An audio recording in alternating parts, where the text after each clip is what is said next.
spectacular new trick-or-treat donuts. So good, it's scary. Whether hosting a haunted bash, a hayride, or carving a pumpkin, this Halloween, stop by Krispy Kreme Donuts with 2 locations in front of HCA Hospital, 23rd Street, Panama City, and the Ross Clark Circle in Dothan. Since 1937, Krispy Kreme Donuts, where you get them hot. Hi, I'm Kirsten from Pentatonics. We've all learned how to cope with more time alone. With more time spent isolated or at home, the need for companionship has grown. If you've considered adding a pet to your family, please check with your local shelters and foster organizations. Stray pet numbers have grown immensely over the past several years, and the trauma cost to these animals is devastating. Adopt pets, they need us more than we know. This message is courtesy of the United States Air Force. WPLQ Port St. Joe, WGSX, powered by Panama City Toyota. ESPN, Northwest Florida. Rise and shine, campers. It's a brand new day. What a lovely morning. Good morning, starshine. You seem happy this morning. Morning, everybody. Thanks for coming in early. The Coach James Hale Show is live and local. Live from the J. Michael Studio. 104.3 ESPN Northwest Florida.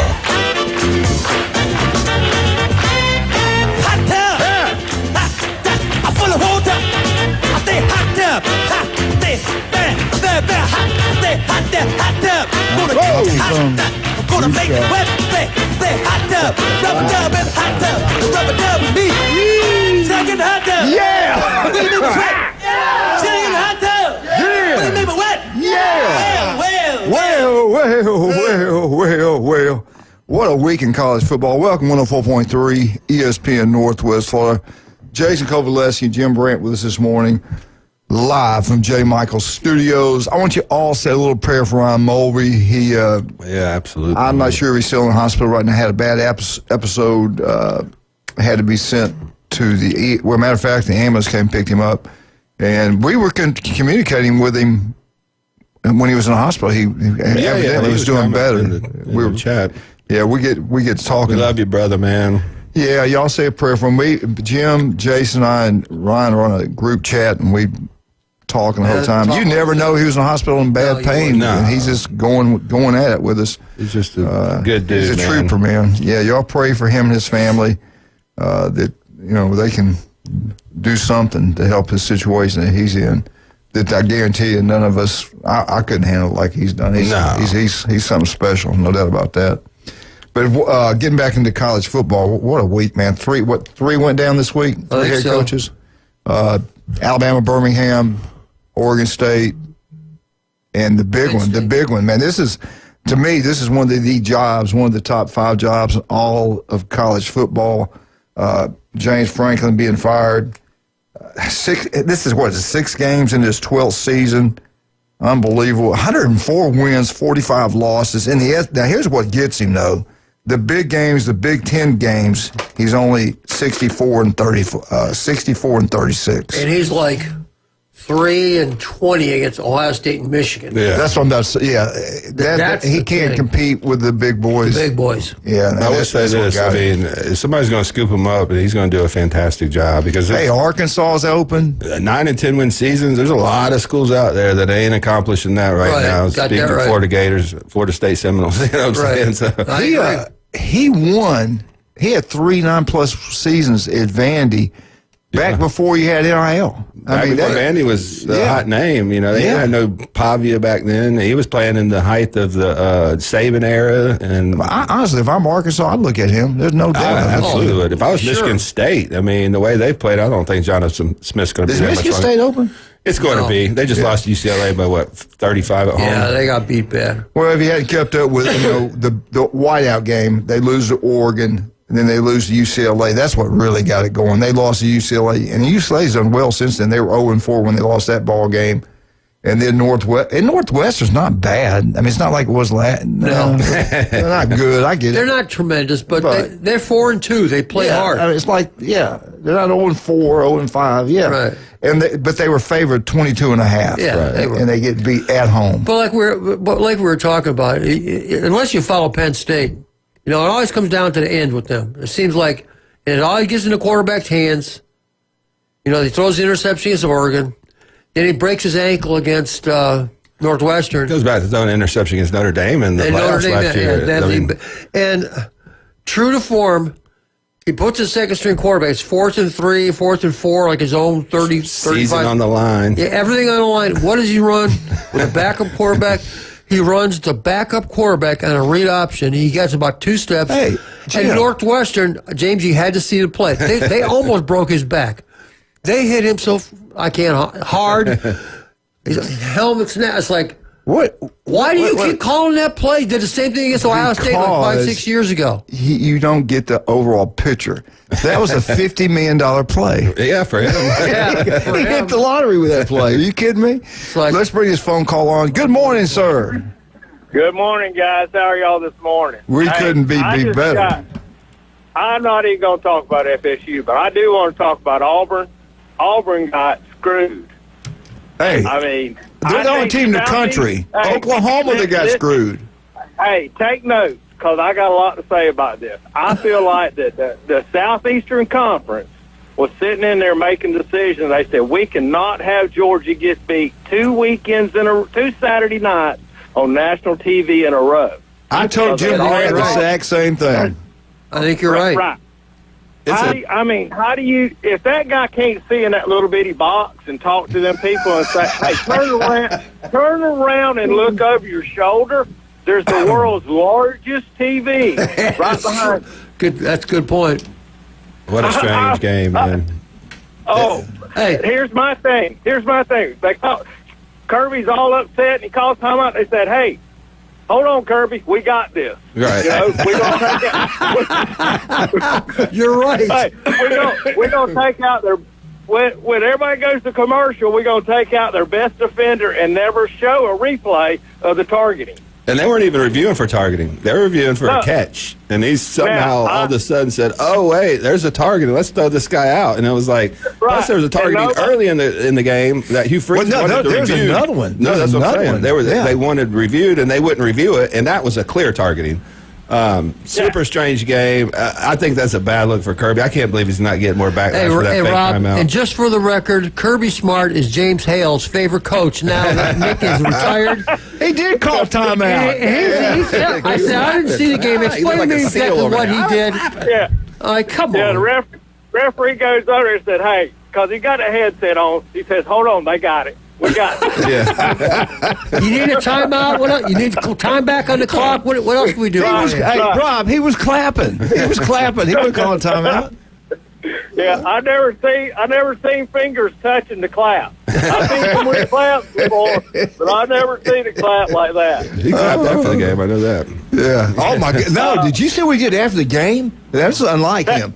He went. There was a bench over there.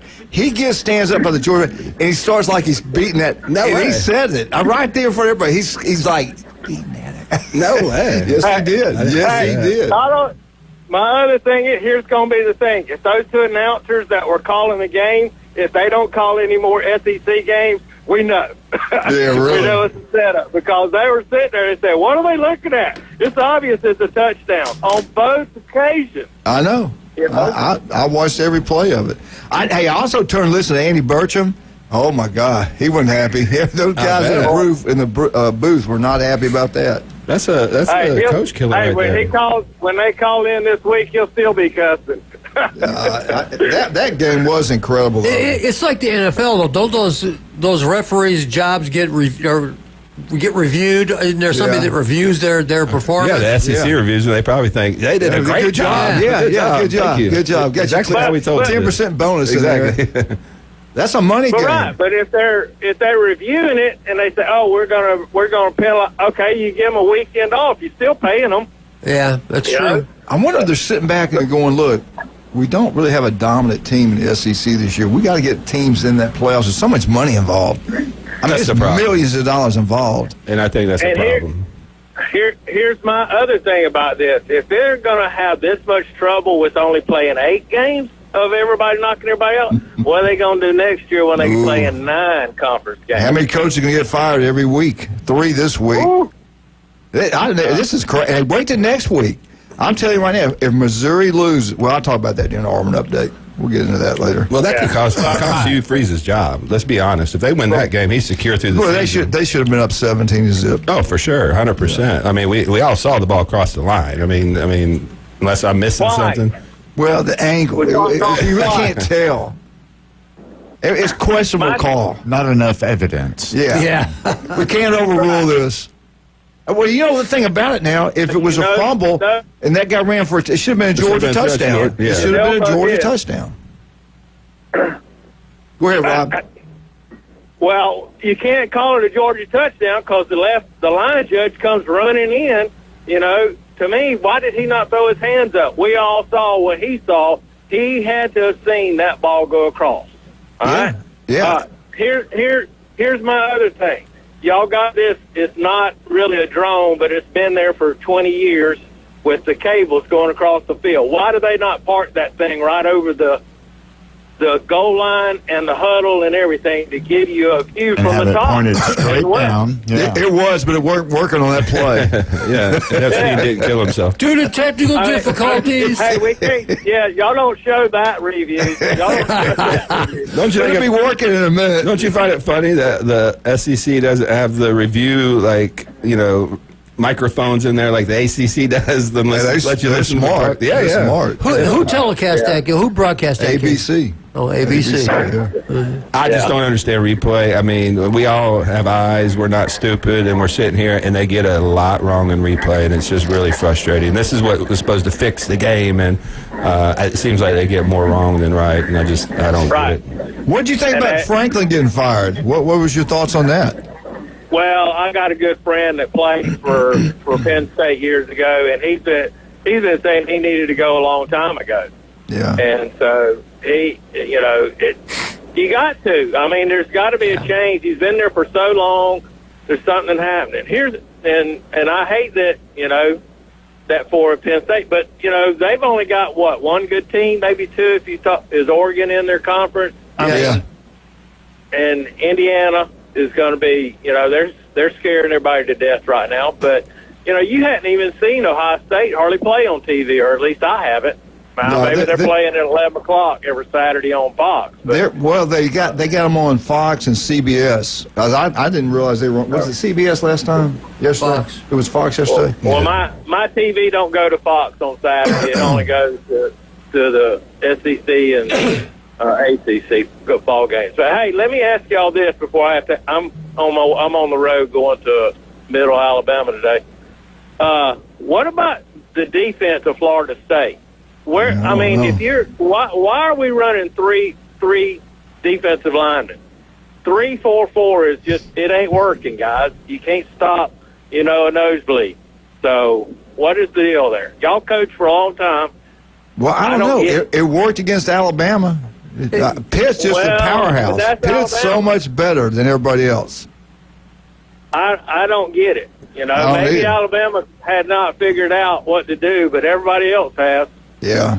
That they play, because they cannot stop anybody. Oh, y'all going to rush three? Well, here's what we're going to do.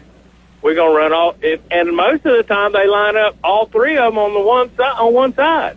They run a nose guard, a guy over the guard, and a guy over the tackle. Hey, when they line up like this, we're going to go to the other side. There ain't nobody there. The problem for me is I don't care if you're on 3 or 4 man or 5-man front. You got to tackle, and they just have not been physical. Play with effort. I mean, it comes down to players. What it comes down to. If you go back to the Virginia game, if you watch how they ran the ball in Florida State, I was shocked. I mean, going from the Alabama game to Virginia to see that type of, I don't even want to call it lack of effort, but lack of intensity was just, it was kind of mind-boggling, to be honest. Well, after they beat Alabama and after they run through the first two.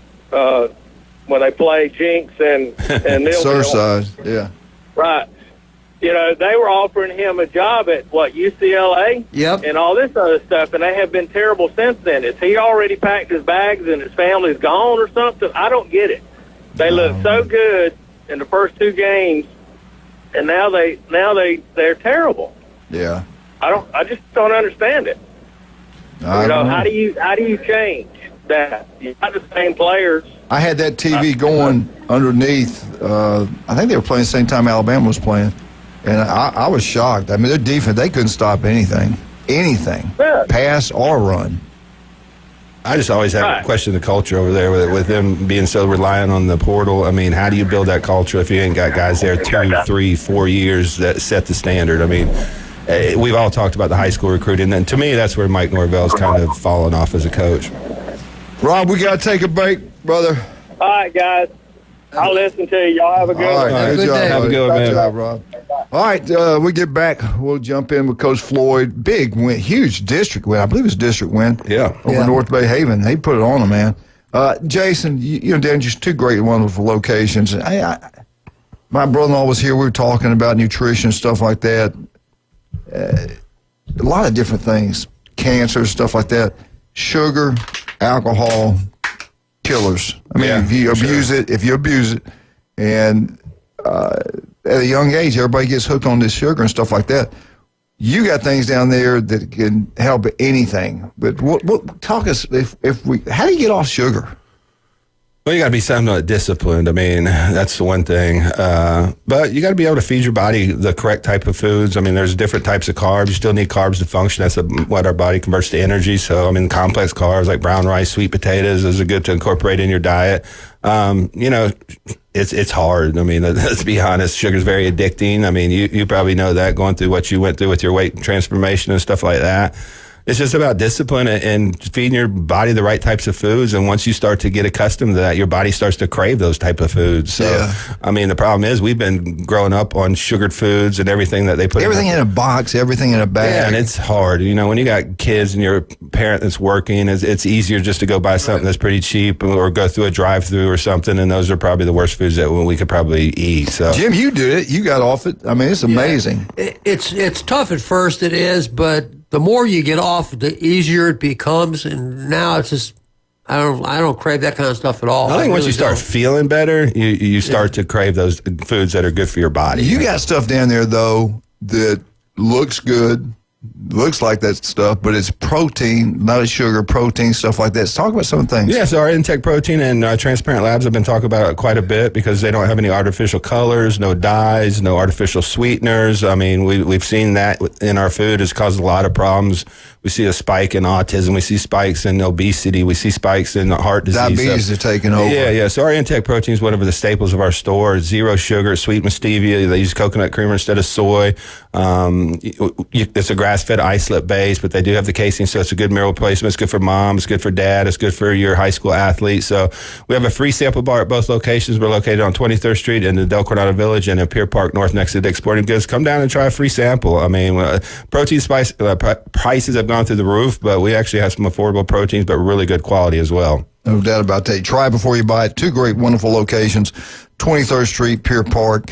If you enjoy getting stuck with needles and stuff like that the rest of your life, keep on the sugar. If not, I advise you get off. And we have a lot of good weight loss peptides. There's a lot of new stuff out there. I mean, so the people that are healthy, afraid of the GLP-1s, which a lot of us should be because we just don't know the long-term research. I'm not saying don't do it.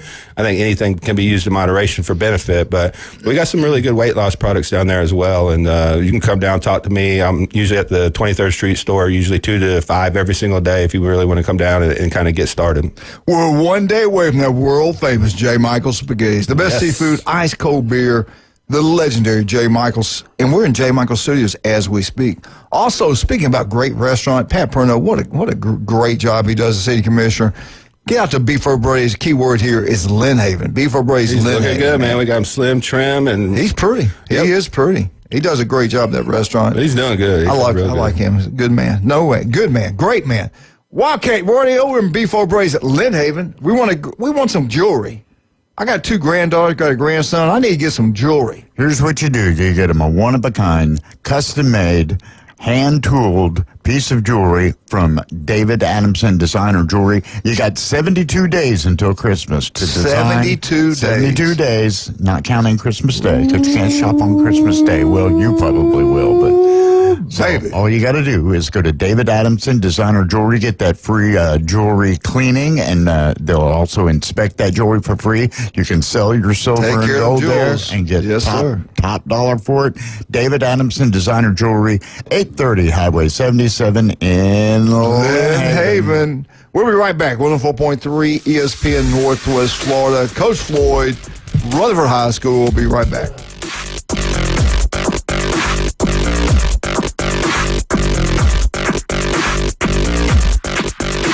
Your home for the NFL. ESPN Northwest Florida. This Sunday, it's an NFL triple header. First, the 4-1 Jacksonville Jaguars host the 3-2 Seattle Seahawks. Coverage from Everbank Stadium starts at 11, kickoff at noon. Then, Sunday night football with the 4-1 Detroit Lions at the 2-3 Kansas City Chiefs. Coverage starts at 6:30 right here on your home for the NFL on the Gulf Coast. 104.3 ESPN Northwest Florida. Good morning. This is Joanna on ESPN Northwest Florida with your forecast on this Tuesday. Sunshine this afternoon and evening with a light breeze at 6 miles per hour coming out of the west, and look for the high to be 84. Tonight there will be clear skies with the temperature reaching 67 and a light breeze. Sunny tomorrow with a wind around 7 miles per hour and a high of 85. Thursday will have a high of 82 and sunshine. This weather is brought to you by Earthworks of Northwest Florida. Thank you for tuning into ESPN Northwest Florida. Rely on it.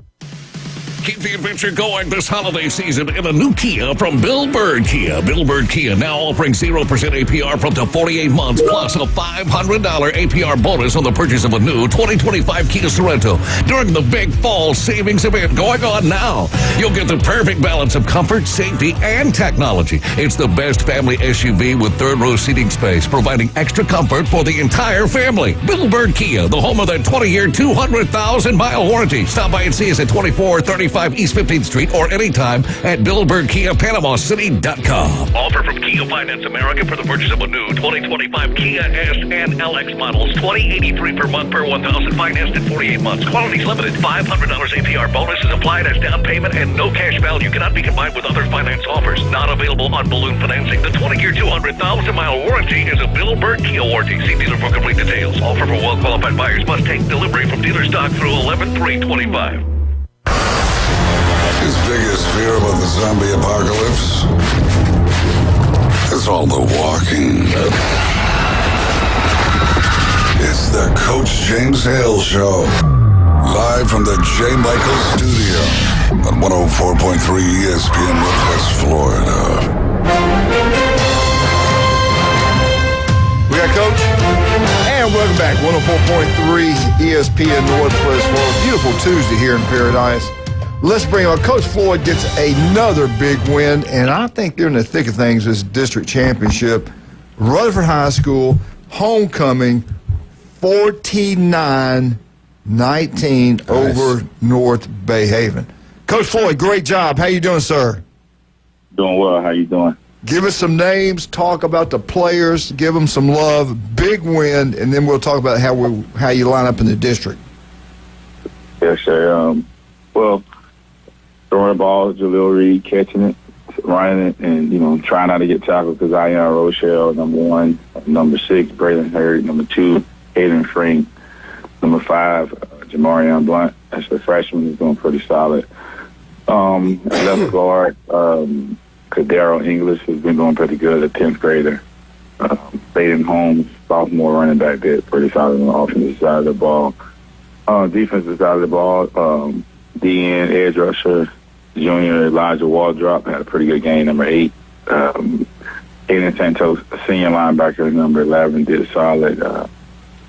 We had several guys that was able to do that, executed and did what they needed to do. So, it was a good team win. Coaches, the OC, DC, special teams, everybody did pretty solid and then executed and got a big win that we felt like we needed to try to keep in this thing, so we can try to figure out how to win the district.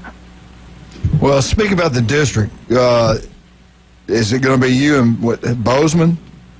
Yes, sir. Yes, sir, on Thursday night. Thursday night, okay. And winner takes all, correct? Well, for us, this is what we're going at with it because we play one more district game than Bozeman has. But, okay. I feel like the winner of this game, before I said that Mariana was a team to beat, and, early on preseason, it kind of looked that way. And as you've seen, 2 losses, they can't be the district champion, and Bozeman has been, the better team, more polished team, and has the most success throughout the season. And I feel like whoever wins this football game is going to be the district champions. It's not going to be easy. Some guys got good coaches over there, and they got guys that play hard. I think they're excited to be able to have their name in his race also. So that's where we're at with the district. Well, you jump back into Bozeman. Where do you see the matchup that maybe gives you a little bit of trouble, and where do you see a matchup where maybe you take advantage of them? Well, I think it's a tale of two different teams. I think we got a little bit more athleticism. They're a little bit more bulky, I think, and it's a game of pretty much knowing what to do, and them guys know what they're doing when it comes down to the single wing or whenever they jump out into their spread stuff, because they got a couple guys that can make plays and a quarterback that can get it to them. So it's pretty much about knowing what to do. I think those guys do a good job of doing what they coach action to do. When you turn on the tape, you can see the DNs, what the technique that they use. You can see, the depth of the safeties and things like that you see that's on sync. That's coaching, and those guys are doing a good job of doing what they coach action doing. They're playing pretty hard, and they got, and when you believe and you start winning games the way they started winning games, then you're gonna feel good about it whenever you step on the football field. And those guys, it's gonna be a tough football game. And as far as us on our side, we just gotta, execute. Continue to cut down on penalties. As far as holding calls, make sure you get your hands on the inside. As far as false starts, make sure you stand in there, and it's offsides. We did a pretty good job the last couple of weeks trying to do those things. As far as some of the small stuff, but then catch the balls on the big plays. Big time players make big time plays and big time gains. And this is another one. Try to put another one together and make sure you catch the ones you get. Because they're gonna get their shots, we're gonna get ours, and I think the team that make the least amount of mistakes is going to and be the most disciplined is going to be the team that win the ball game. So we focus on knowing what to do, playing hard, and just trying to make sure you're doing exactly what it is to play team football and your piece of the puzzle, and not trying to be a hero and just go play our football. Yeah, they in the past, they've been able to play keep away. They can keep that ball and eat the clock up, finish drives, and limit the amount of opportunities your offense has. You feel like your defense is really going to have to step up in this game, be really sound, really disciplined? Yeah, we're going to make sure our eyes going to have to be disciplined, make sure that you're reading your keys, you're getting your keys, and then you're reading the right back or the guards or whatever, and just have disciplined eyes and not just give them anything, and they're built to, take what you give me. And then, you make a mistake, it can be a big one because they got guys that can make a couple plays and take it the distance. And so, and they got pretty good size on the outside at receiver and at running back. Those are some good sized kids, so it's going to be a really good matchup. And I'm excited for the experience, just be in this position and just see how our kids perform in this kind of, position to be able to get the district championship, and it's going to show you, who needs to continue to grow, show you who's okay with bright lights and who can step up when it's time to step up. So it's going to be exciting. You'll get all kinds of types of experience out of this game. So I'm excited to be in this position. So we're ready to have a good physical, hard-fought football game against a good Bozeman team. Are you guys home on Thursday? Yeah, is that at Tommy Oliver or is that at Bozeman? No, we're home at Tommy Oliver. Okay, cool. On Thursday, okay. Big game. Everybody get out there and watch it, man. It's for the district championship. What about their secondary? Your receivers had a big game last Friday. Do they play off? They press? Or they play off, play zone? Do they play man? What are they doing with their DBs? Well, they're not necessarily pressing the corners, but they do have the safeties at 10-yard depth, so he's really keeping everything in the body.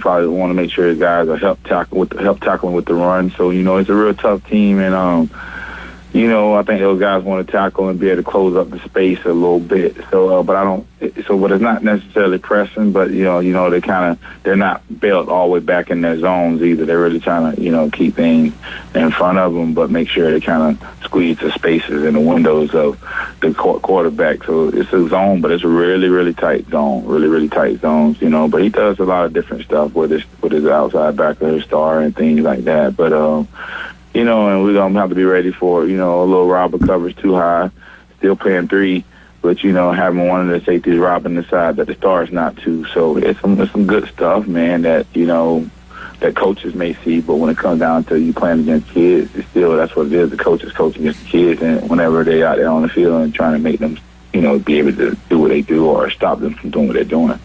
All right, Coach Floyd, appreciate it, man. We will talk to you next week, Thursday night.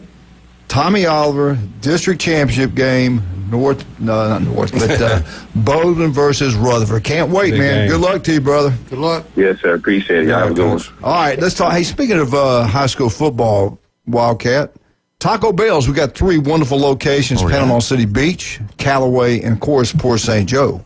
All you Tiger Sharks, man, they played well last week.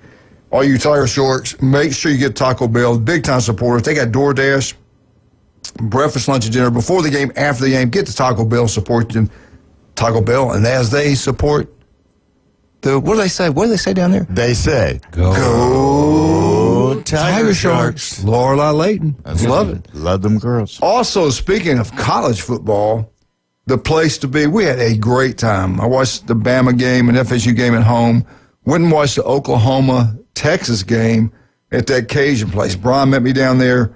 50-cent wings, $5 pitchers. Oh, my God, we got the bread pudding. Everything was so good. It was incredible. People from everywhere down there. What table beside us, they were Georgia, Alabama fans sitting together having a wonderful time. They saw that bread pudding. They go, what is that? And I showed, you know what I did? They gave me so much, I cut it in half and gave it to them. And they said, this and then you ordered more and ate that too? Pudding. Not this time. Not this time. It's incredible. Get down to the Cajun place. You can't beat it, man. $5 pitchers, 50-cent wings, nowhere but that Cajun place. Doors open at 8. They got a brunch going on. And then on Sundays, the North Shore Jazz Band's playing. Then the NFL package. If the Saints score a touchdown, you got your jersey on, shirt on, they'll give you a free Jell-O shot. Same thing for the LSU Fighting Tigers. Get out of that Cajun place, tell them Coach sent you. Also, Dr. Ward, 1 in 5 develop skin cancer. Females, every little girl, little male, you got to pay attention to your skin. You got to take care of yourself. Breast cancer, skin cancer, 2 things females have to really deal with. Dr. Ward can help you with the skin cancers. They're located throughout the Panhandle of Florida. 1 in 5 develop skin cancer. It only takes 5 minutes to save your life. Make sure you make an appointment with Dr. Ward. Go see him. Jason did. Early detection we saved Jason. Is the key, right? Yes, early detection. I need to come in here, take your shirt off. I need to check you out. All right. We'll be right back. 104.3 ESPN Northwest Florida. When we get back, Jim Brandt, FSU. Is Norvell next to go? I don't think so. Be right back. 104.3 ESPN Northwest Florida. Look at this.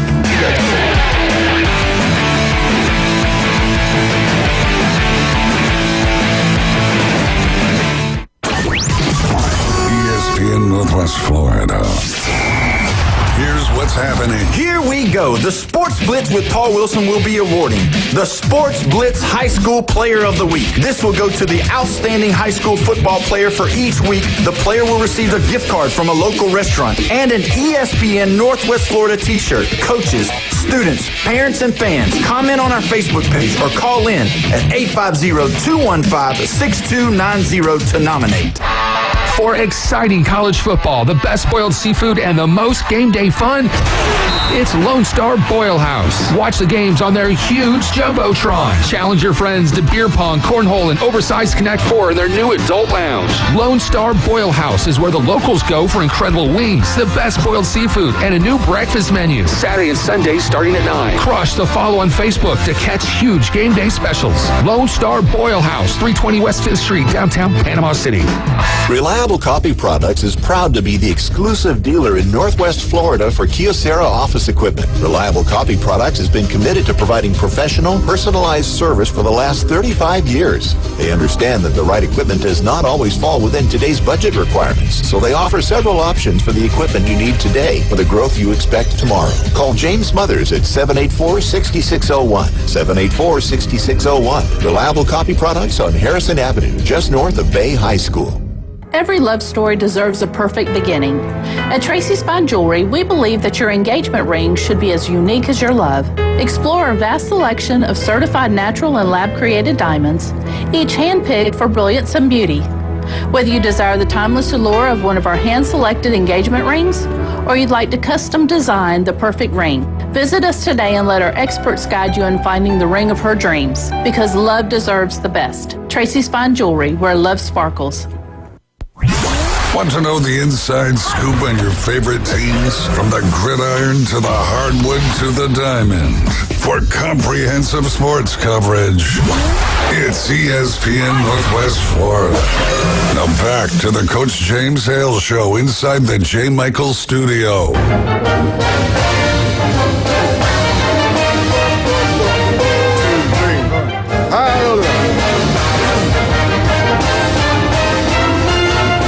Florida State, Florida State, Florida State. Woo! After a few updates brought by newbies, get one of the four newbies, have a wonderful time. Newbies still on the curve. Go watch all sporting events. Head on down the mothership. Charlotte's going to have the best entertainment in the Southeast every Friday, Saturday night. Love Kathy, Will. All of them do a great job. Big John, I hadn't seen him play. I hope he's okay. All right, Jim Bob, what do you got for? Oh, we got to take this call from Mike. Mike, what's going on, big guy? Not much, man. I don't want to dominate Florida State's time. Just, are you ready to premiere the Napier and Norvell show in the afternoons? I'm going to replace old Paul. Paul's getting a little long in tooth. Is that going to be hosted by Hugh Freeze? It'll be a three-way thing. That's right. Okay.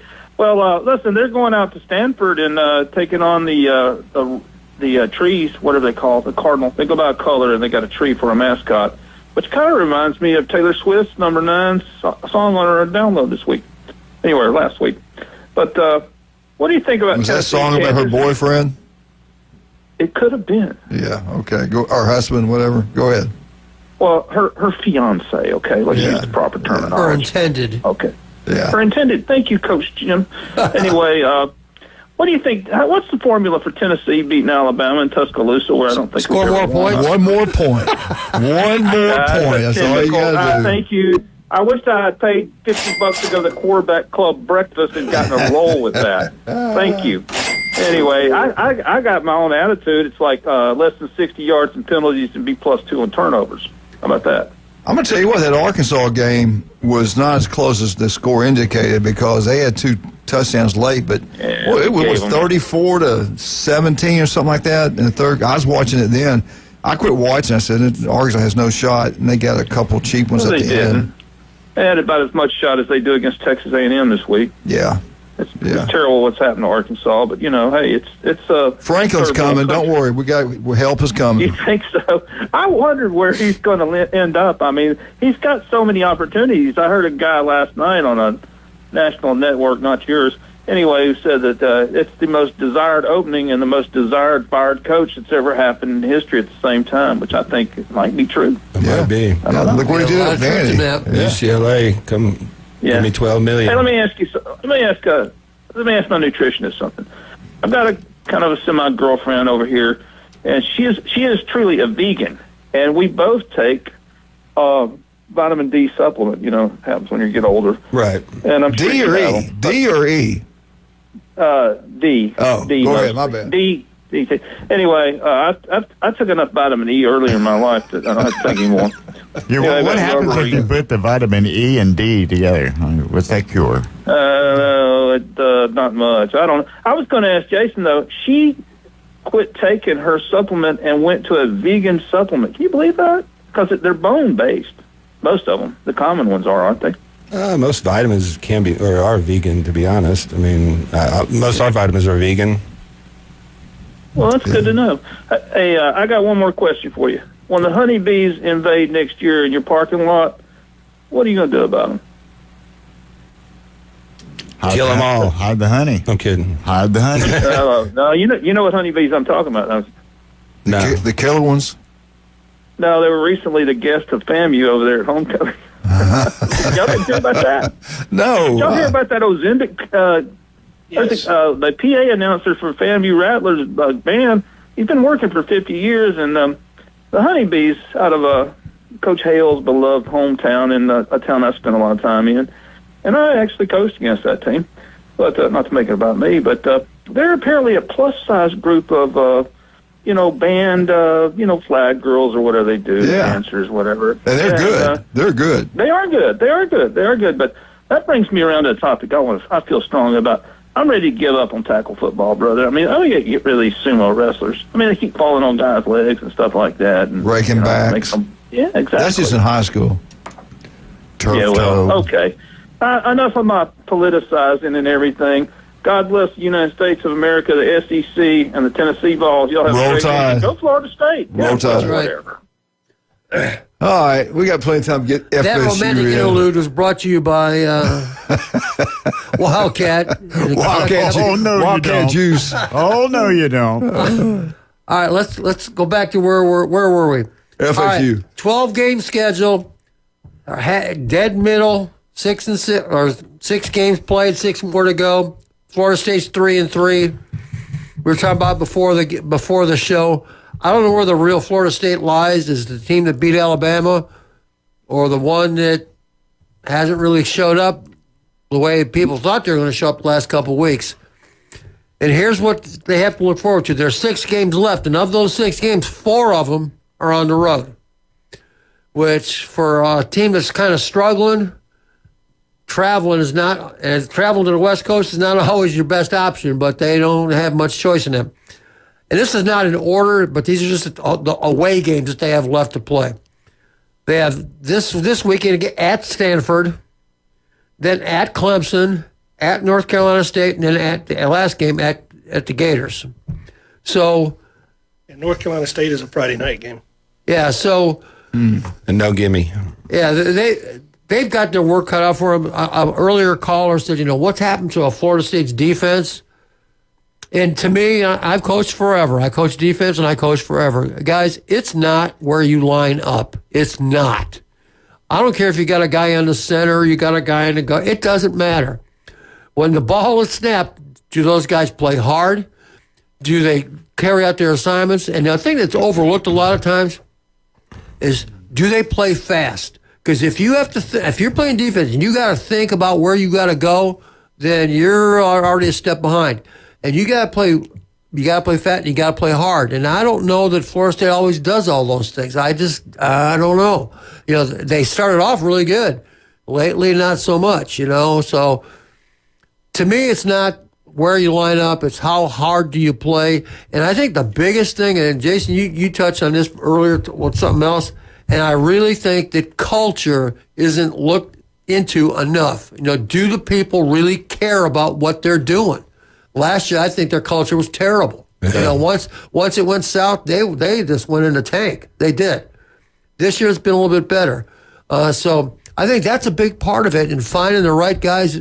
Everybody wants to say, well, let's just spend more money. Go to NIL and get yourself some transfers and do it. Yeah, you can do all that. But do those guys that you're getting, are they bringing in, do they care? I'll give you a perfect example. It's got not Florida State, but in my opinion, this is a perfect example. Like the quarterback at Michigan, okay? They pay him $12 million a year. Highest guy probably in college football history. They're getting beat by 18 points with 3 minutes to go. He's laughing, joking, cutting up on the sidelines. And I'm not... Freshman. Yeah, I'm not trying to pick on Michigan, but that's the perfect example of what I'm talking about. Right. That kind of stuff doesn't work. And I think Florida State has some of that mentality too. To show me the money, show me the bag. I'm going to rush upfield. I'm going to get my stats. I'm going to get my 10 sacks. And I'm going to take it to the NFL. I think that mentality exists. And when you're winning, everybody has a good culture. It's when you hit that adversity. Right. Last year they didn't handle it well. It went from 0-1 to 2-10. Right. And That's true. this is sliding out of control right now. I don't know what they got in that locker room. That leader that's going to stand up and say, no, this isn't going to happen again this year.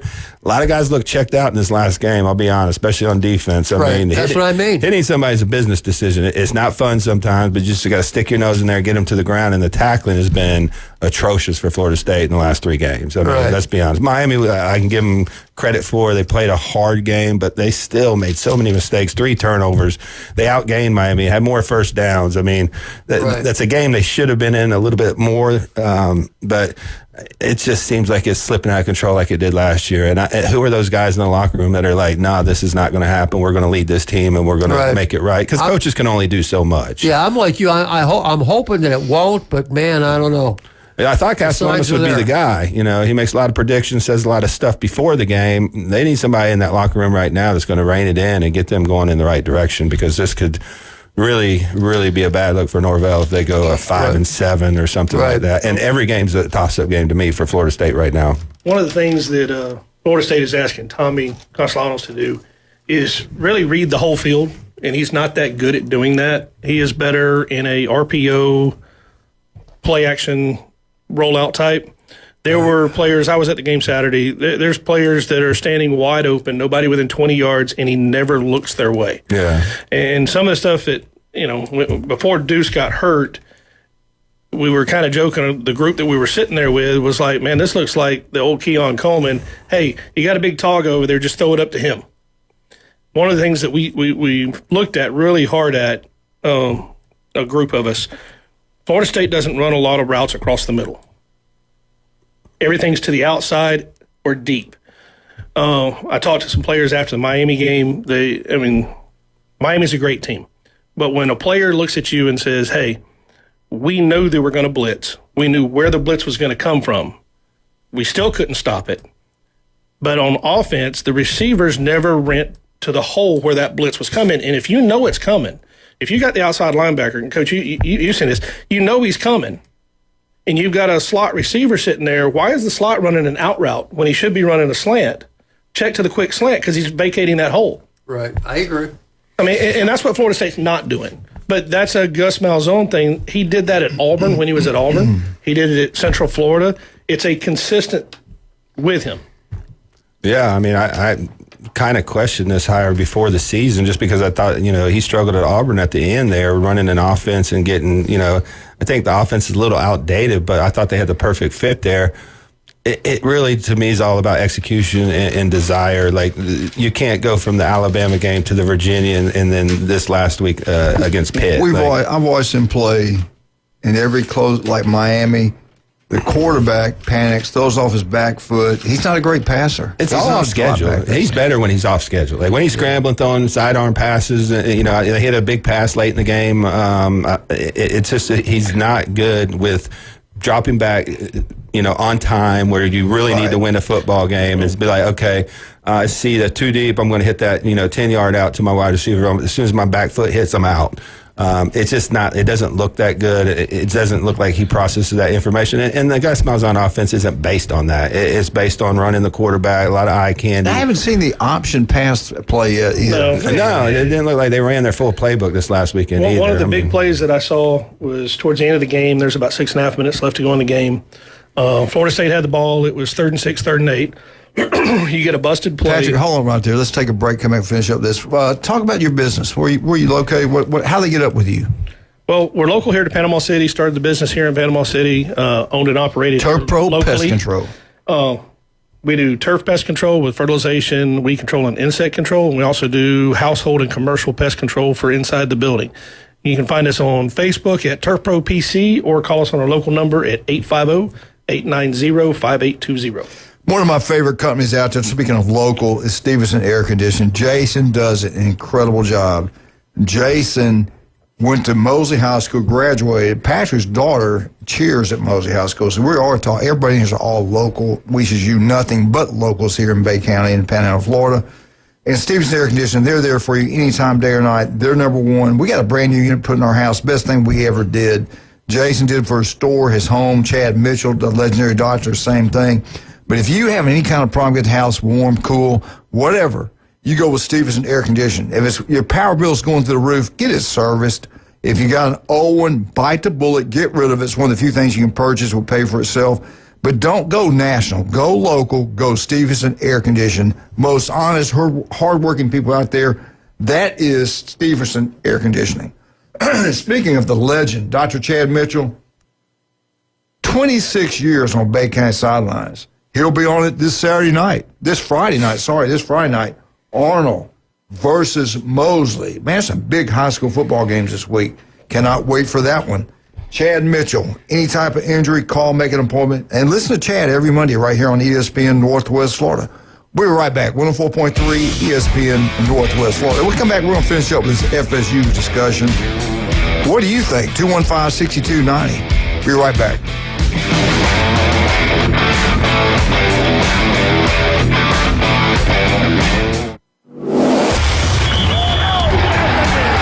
Keep the game going with ESPN Northwest Florida. Just because you get out of the car doesn't mean the Sports Talk and Live play-by-play have to end. Just say, hey, Alexa, open ESPN Northwest Florida. From Michigan Avenue to the man cave, from the car to the kitchen, we've got you covered. Keep the game going. Hey, Alexa, open ESPN Northwest Florida. Good morning. This is Joanna on ESPN Northwest Florida with your forecast on this Tuesday. Sunshine this afternoon and evening with a light breeze at 6 miles per hour coming out of the west, and look for the high to be 84. Tonight there will be clear skies with the temperature reaching 67 and a light breeze. Sunny tomorrow with a wind around 7 miles per hour and the high of 85. Thursday will have a high of 82 and sunshine. This weather is brought to you by Earthworks of Northwest Florida. Thank you for tuning into ESPN Northwest Florida. Rely on it.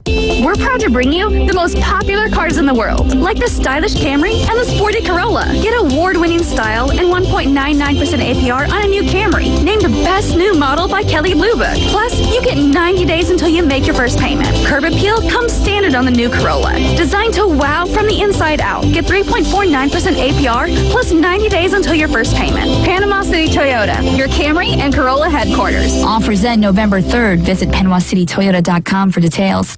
Tired of boring merch and want your brand to stand out like the big names? Elevate your look with Red 7 Tees. They don't just print shirts, they create bold identities. They are a veteran-owned custom apparel shop providing the kind of detail that turns heads, using high-quality digital printing and embroidery to give you that unique style you love with no minimums or cookie-cutter designs. From small business to sports teams, if you've got a vision, they'll help you wear it proudly. Visit red7tees.com. Do you know who I am? If he was the last person on Earth, kind of a big deal. Mankind would still have a chance. We may have to repopulate the Earth. Now back to the Coach James Hale Show. I'm very important. Live from the J. Michael Studio on 104.3 ESPN Northwest Florida. And welcome back, 104.3 ESPN Northwest Florida. Beautiful morning here in Paradise. Make sure you go check out all of our sponsors. They do an incredible job. Love them to death. Wonderful people. They do it right. Locals taking care of locals throughout the Panhandle of Florida, and every one of these guys are local companies. They do a great job for you. Patrick, you were at the game. What are the play? You usually talk to the players after the game. What's the word? What's the feel? Can they straighten the ship up and get this thing going in the right direction, or what? Short answer, yes. Several things have to be done. I think offensively, they're performing decently. A lot of people, as you read the forums and different stuff, saying they're scoring 30 points a game, they should win. But if you really go back at the last two games, they didn't have 30 points.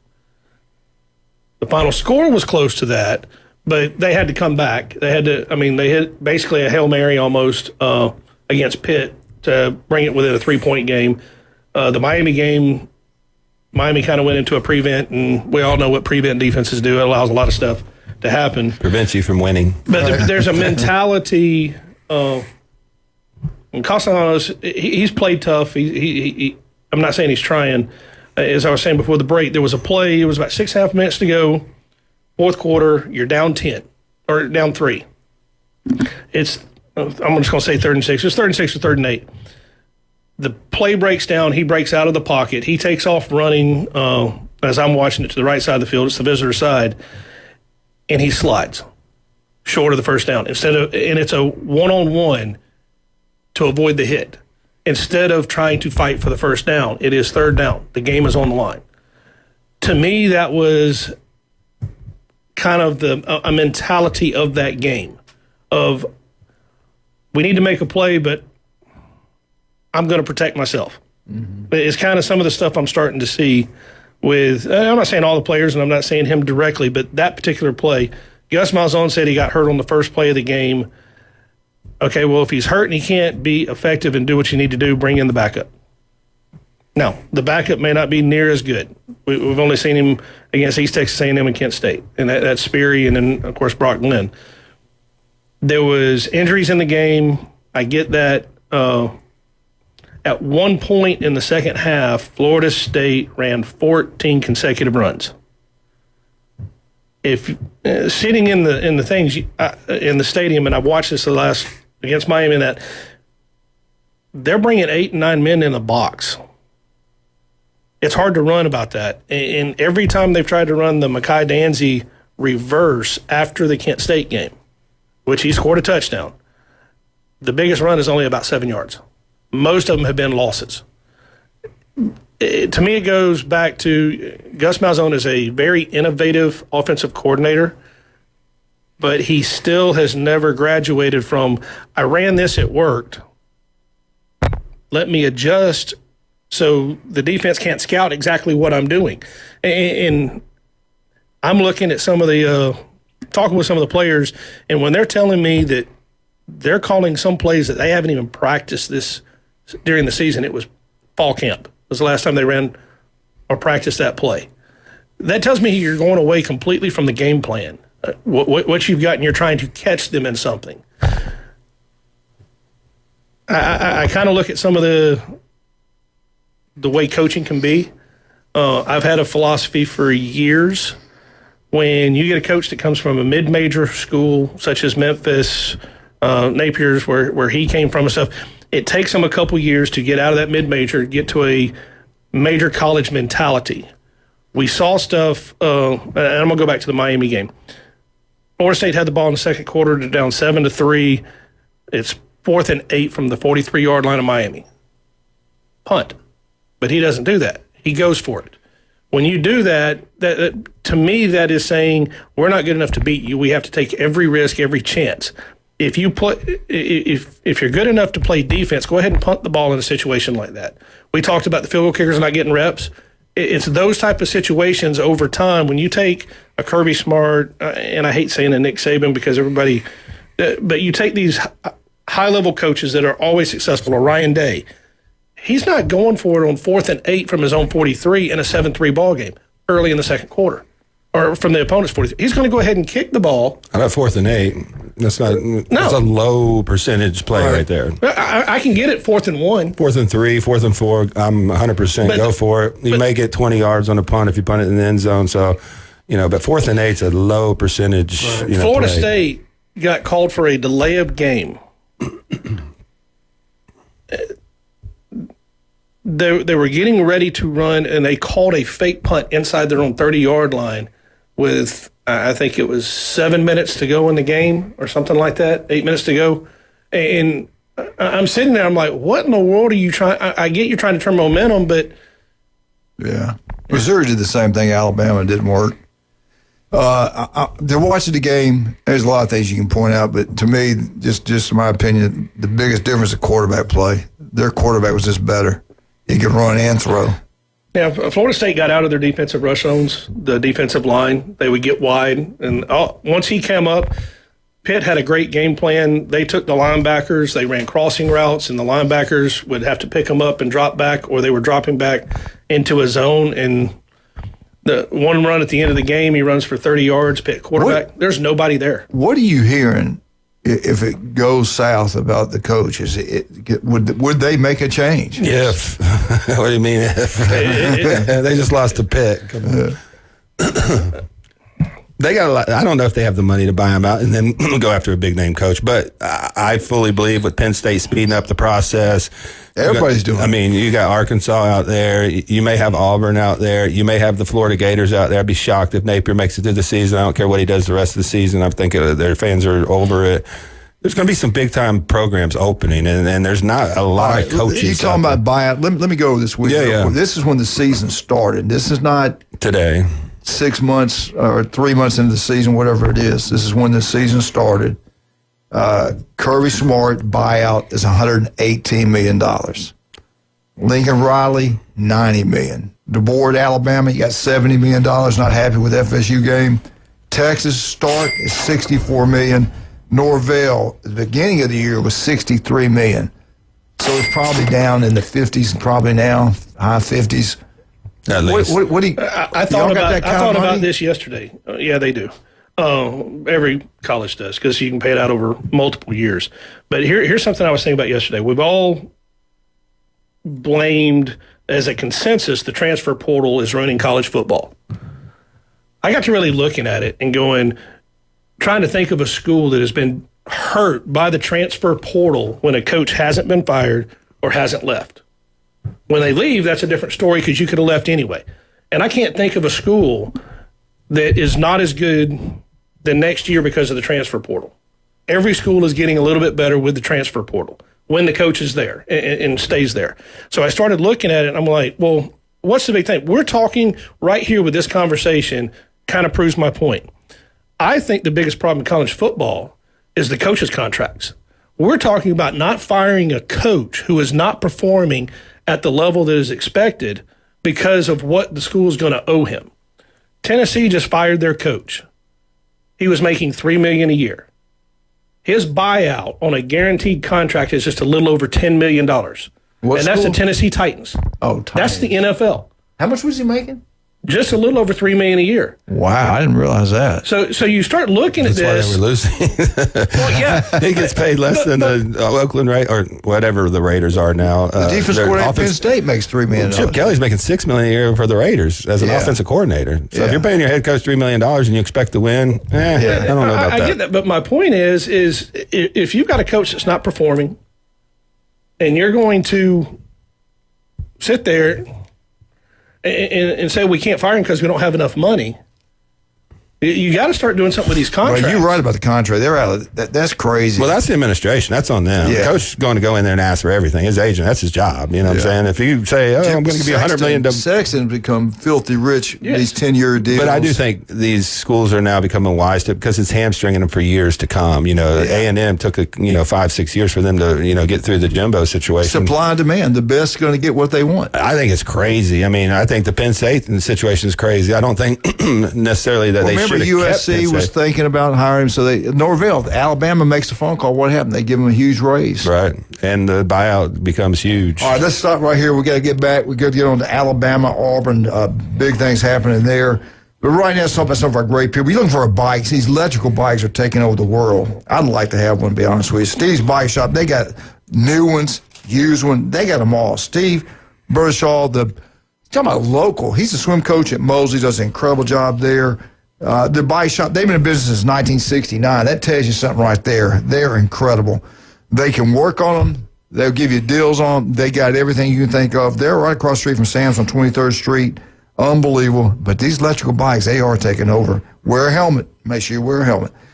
Vandergriff, Kyle Vandergriff does a great job. We all know the family. Legendary family here in Bay County. TK Vandy Roofing and General Contract. They design, build, commercial, residential. You name it, they'll do it. But if you're looking just for a roof, nobody does it better than Vandy Roofing. They are incredible. Listen to Kyle every Friday right here on ESPN Northwest Florida. I think I got everybody so far. I got a couple more. All right, we'll be right back. Alabama, big win on the road. But I tell you what, it was costly. We'll talk about it when we get back.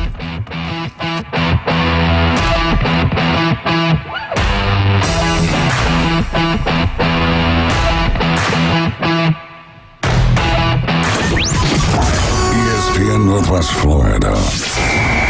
Here's what's happening. Coming up on October 31st, it's the Cal G Squires inaugural golf tournament benefiting the Angel House Bereavement Center, the only provider of clinical grief counseling in Bay County. Costumes are encouraged for this fun day at Bay Point. Prizes for a hole-in-one, longest drive, closest to the pin, and best costume. To register you or your team, go to angelhousebci.org. Good morning. This is Joanna on ESPN Northwest Florida with your forecast on this Tuesday.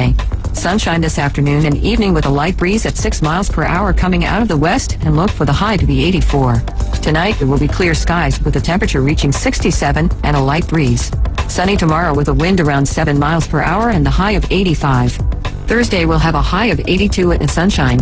This weather is brought to you by Earthworks of Northwest Florida. Thank you for tuning into ESPN Northwest Florida. Rely on it. So you've heard the saying that if you love your job, you'll never have to work? Well, it's true. I've worked for Brock Lawn and Pest Control for many years. The commitment to the needs of customers and their commitment to each employee makes Brock a company I'm very proud to be a part of. Brock's core values are also mine. Give people more than they expect, and always honor your promises. This isn't a job, it's a service to help people live a healthier lifestyle. Brock Lawn and Pest Control. Our family protecting your family. PLQ Port St. Joe, WGSX Lumen. Powered by Panama City Toyota. ESPN Northwest Florida. Looking for dependable civil construction in the Florida Panhandle?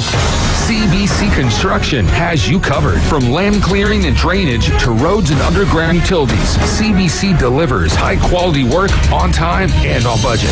Locally owned and operated, CBC is trusted by schools, developers, and municipalities. To learn more, call CBC Construction 850-740-3815 or visit cbcconstruction.com. That's cbcconstruction.com. I don't always talk to Alabama fans, but when I do, I ask for large fries. Now back to the Coach James Hale Show on 104.3 ESPN Northwest Florida.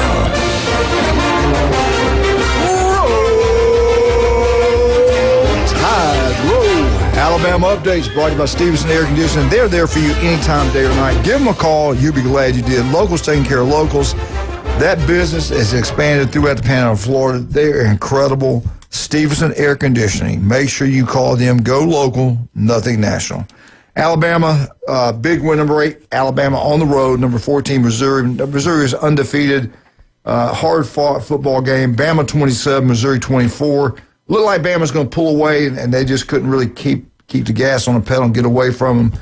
Missouri fought back. Bama intercepts the ball at the end of the game, wins it. Total offense, Alabama had 326 yards. Missouri, 330. Turnovers, Bama had 1. Missouri had 2. First downs, Alabama 22, Missouri 15. Penalties, a lot better by the Tide, 5 for 30. On the road, didn't really bother them.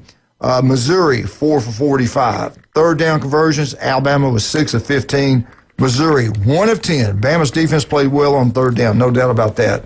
On fourth down, Bama was 3 of 3. I was surprised a couple times when he went for it. One time, I think it was like 4th and 3. They picked it up.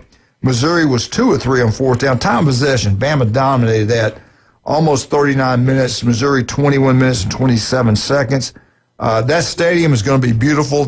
Both end zones, that one end zone they're building up, that's going to be a nice small stadium. It's going to be really neat.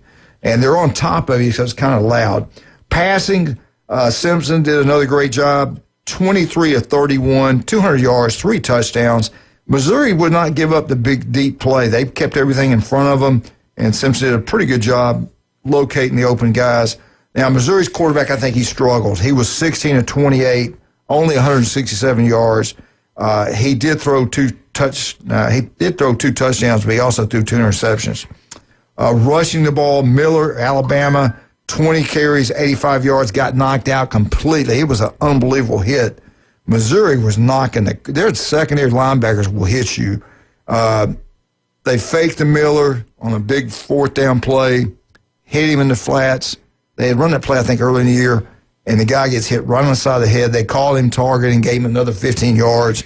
But we don't know how long I'm talking he was knocked out. Yeah. He was laid flat out. They had to come get him. I don't know. I kind of doubt he'll be playing this week. I hope. We're going to need him. You wouldn't think so. No. Yeah, we're definitely going to need him against Tennessee. We brought in Hale. I think he's a redshirt freshman, 240-something pound running back, number 4. Did a pretty good job, but he didn't have that breakaway speed like Miller has. He doesn't know all the blocking and the passing attack like Miller does also, and that's critical. Alabama rushing 43 times as a team, 126 yards, 2.9 yards per carry. That's not very good. 0 rushing touchdown. Missouri, on the other hand, 28 carries, 163 yards. They averaged 5.8. Again, we kind of have struggled stopping the run. 1 rushing touchdown. 9 different Alabama receivers caught the football for 23 receptions, 200 yards. We averaged 8.7 yards, 1 touchdown. Missouri had 7 different receivers touch the football for 16 receptions, 167 yards. They averaged 10.4 per reception. They scored 2 touchdowns. Alabama punted the ball 3 times, averaged 33.7. Missouri punted 4. They averaged 34.5. 3 is costly win. We had 3 players go down. We finally played the 5-star freshman from Las Vegas. I kept hearing about this kid, watched his highlights. He's a good player. He's going to be something special. Meadows is his name, Derek Meadows. Oh, he got knocked out, too. I thought he broke his neck. When he laid there for a while, I thought, he might have hurt his spine. Yeah. And thank God it didn't. But what a hit. And I don't know if they call Turgon in that one. I can't remember. But he got knocked out. Yeah, they hit. I got to give them credit. They got after it. But he was out. I don't know how he's going to play this week. I'm worried about Miller playing. And I think there's another. I think our tight end got hurt also.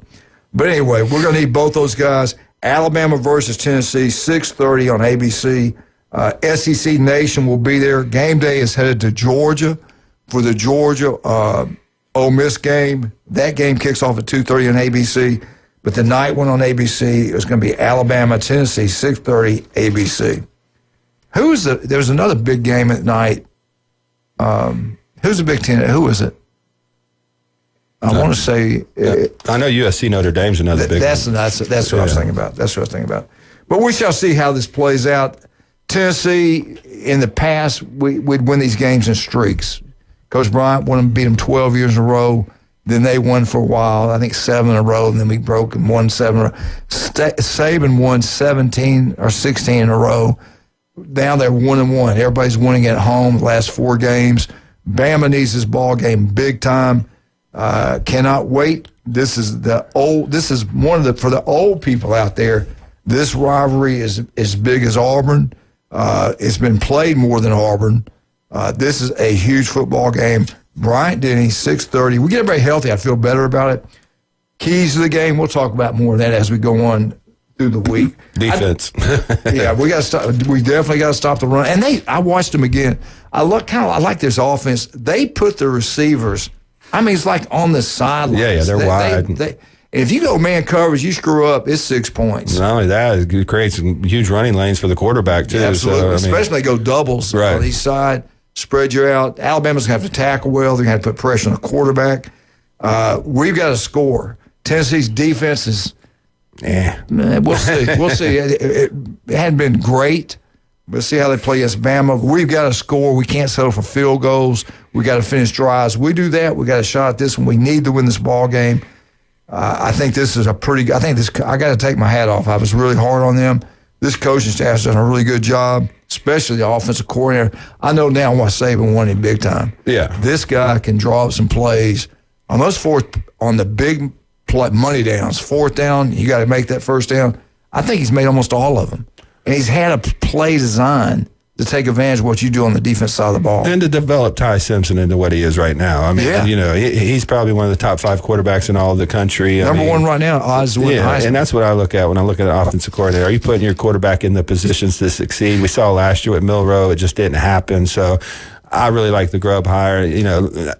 Put the Florida State game in the past. They're playing as well as anybody in the SEC right now. And I just think if they're able to stop there, I think this is a really good matchup for Alabama because what Tennessee's going to want to do is spread you out, throw the ball over the field. And I think Alabama's secondary has been playing really good.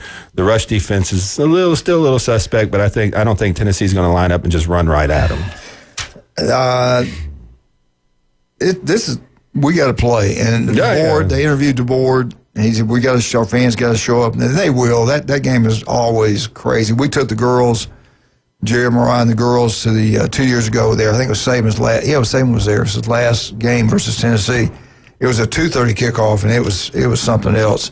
Was that when the president was there?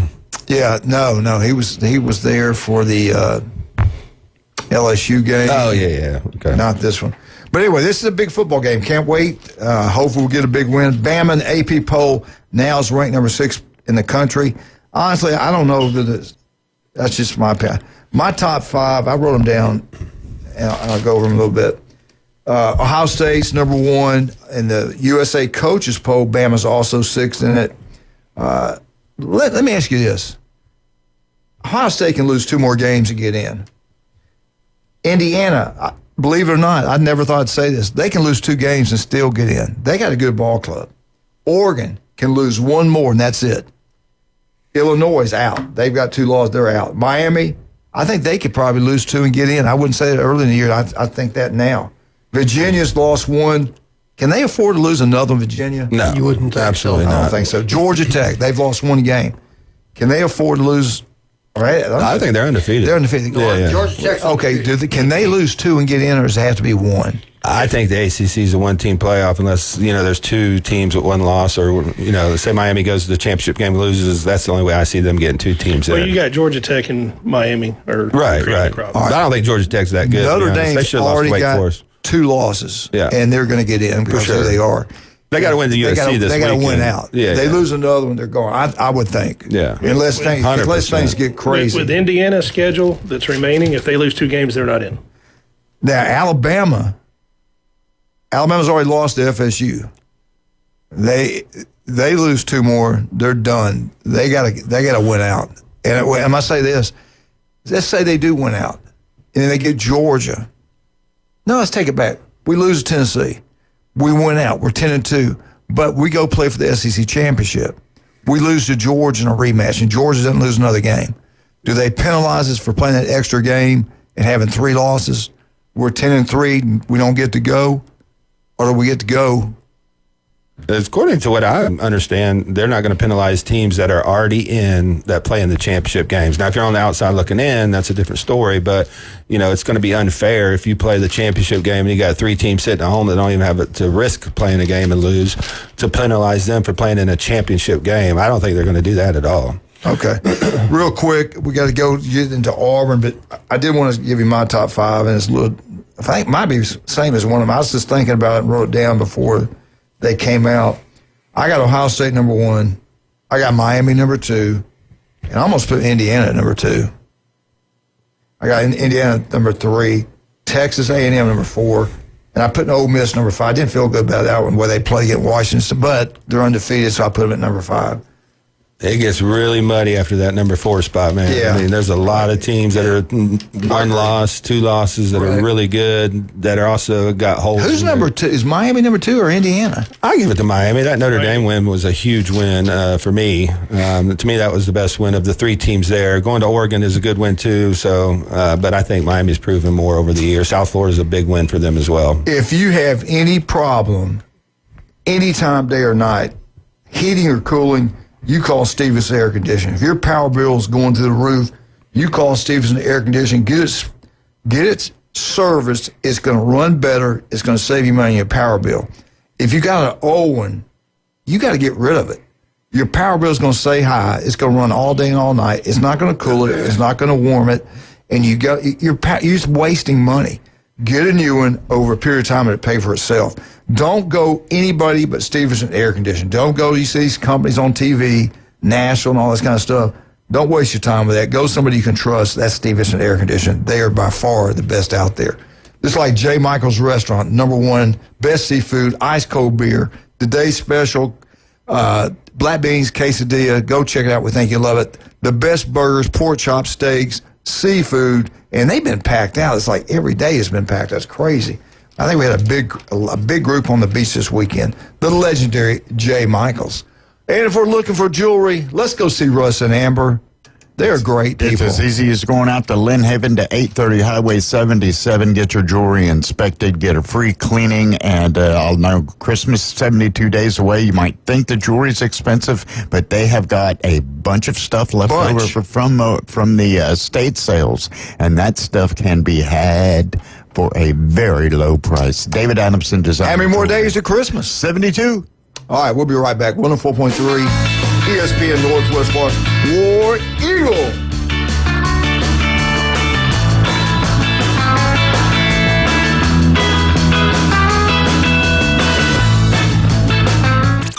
ESPN Northwest Florida. The Sports Blitz. It's all a good game. I mean, the difference between Texas and the previous few games, our players went out and executed. Yeah. They did their jobs, and that's where we have lacked. Maybe if we retain Billy for another year, we need to start the year off with 2 bye weeks. Let us have our bye weeks at the beginning of the season instead of 2 in the middle. We'll call him bye week Billy instead of bad week. The Sports Blitz. Live and local, weekdays 4 to 6. ESPN Northwest Florida. Good morning. This is Joanna on ESPN Northwest Florida with your forecast on this Tuesday. Sunshine this afternoon and evening with a light breeze at 6 miles per hour coming out of the west, and look for the high to be 84.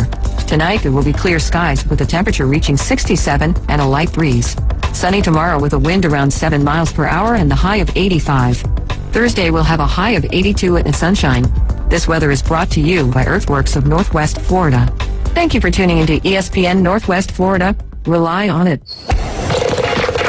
The Angel House Bereavement Center invites you to the Cal G Squires inaugural golf tournament at Bay Point. Tee off Friday morning on October 31st to support Angel House, a 501c3 nonprofit helping children, adolescents, and adults struggling with the pain of life-altering loss. This will be a special day with costumes, prizes, and lunch from Abram Seafood.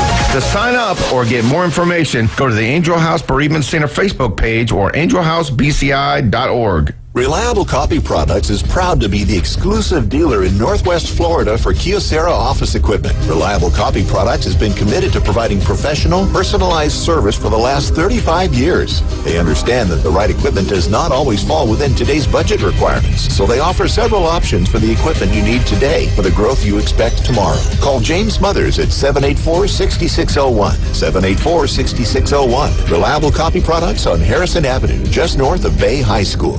Now back to the Coach James Hale Show. I'm not prepared. I really am not prepared at all. I hope you won't judge me on one email I sent 10 years ago. My apartment smells of rich mahogany.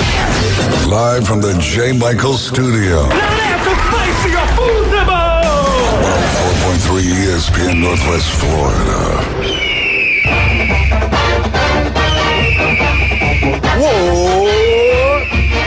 Eagle! Hey, Martha Kitty, James, Jenna. All you Auburn Tigers, War Eagle, man. I tell you what, Oklahoma, I'm gonna get it out of my system. Oklahoma, you got screwed over. I said that then, I said it now. This ball game, I think even Georgia fans will tell you if they're honest, that looked like a touchdown. It did. Now, did Auburn handle it well? Did the coaching staff handle it well? Did they make any adjustments at halftime? Look at Auburn in all their games, the second half scoring. It is not very good. So let me get in the game. We'll come back to this. Yeah. All right, we had number 10, Georgia, on the road at Auburn. And I said if they got any offense at all, they'd win this ball game. We all thought that. Yeah. I mean, we talked about that leading up to the game. This was a game Georgia needed to look out for. And it played out that way in the first half. The defense, again, was outstanding. Yep. And when you get a kid thrown out of the game for targeting, then backup, there's a reason the guy's a backup. I mean, that hurt them when they lost some of those guys. All right, here we go.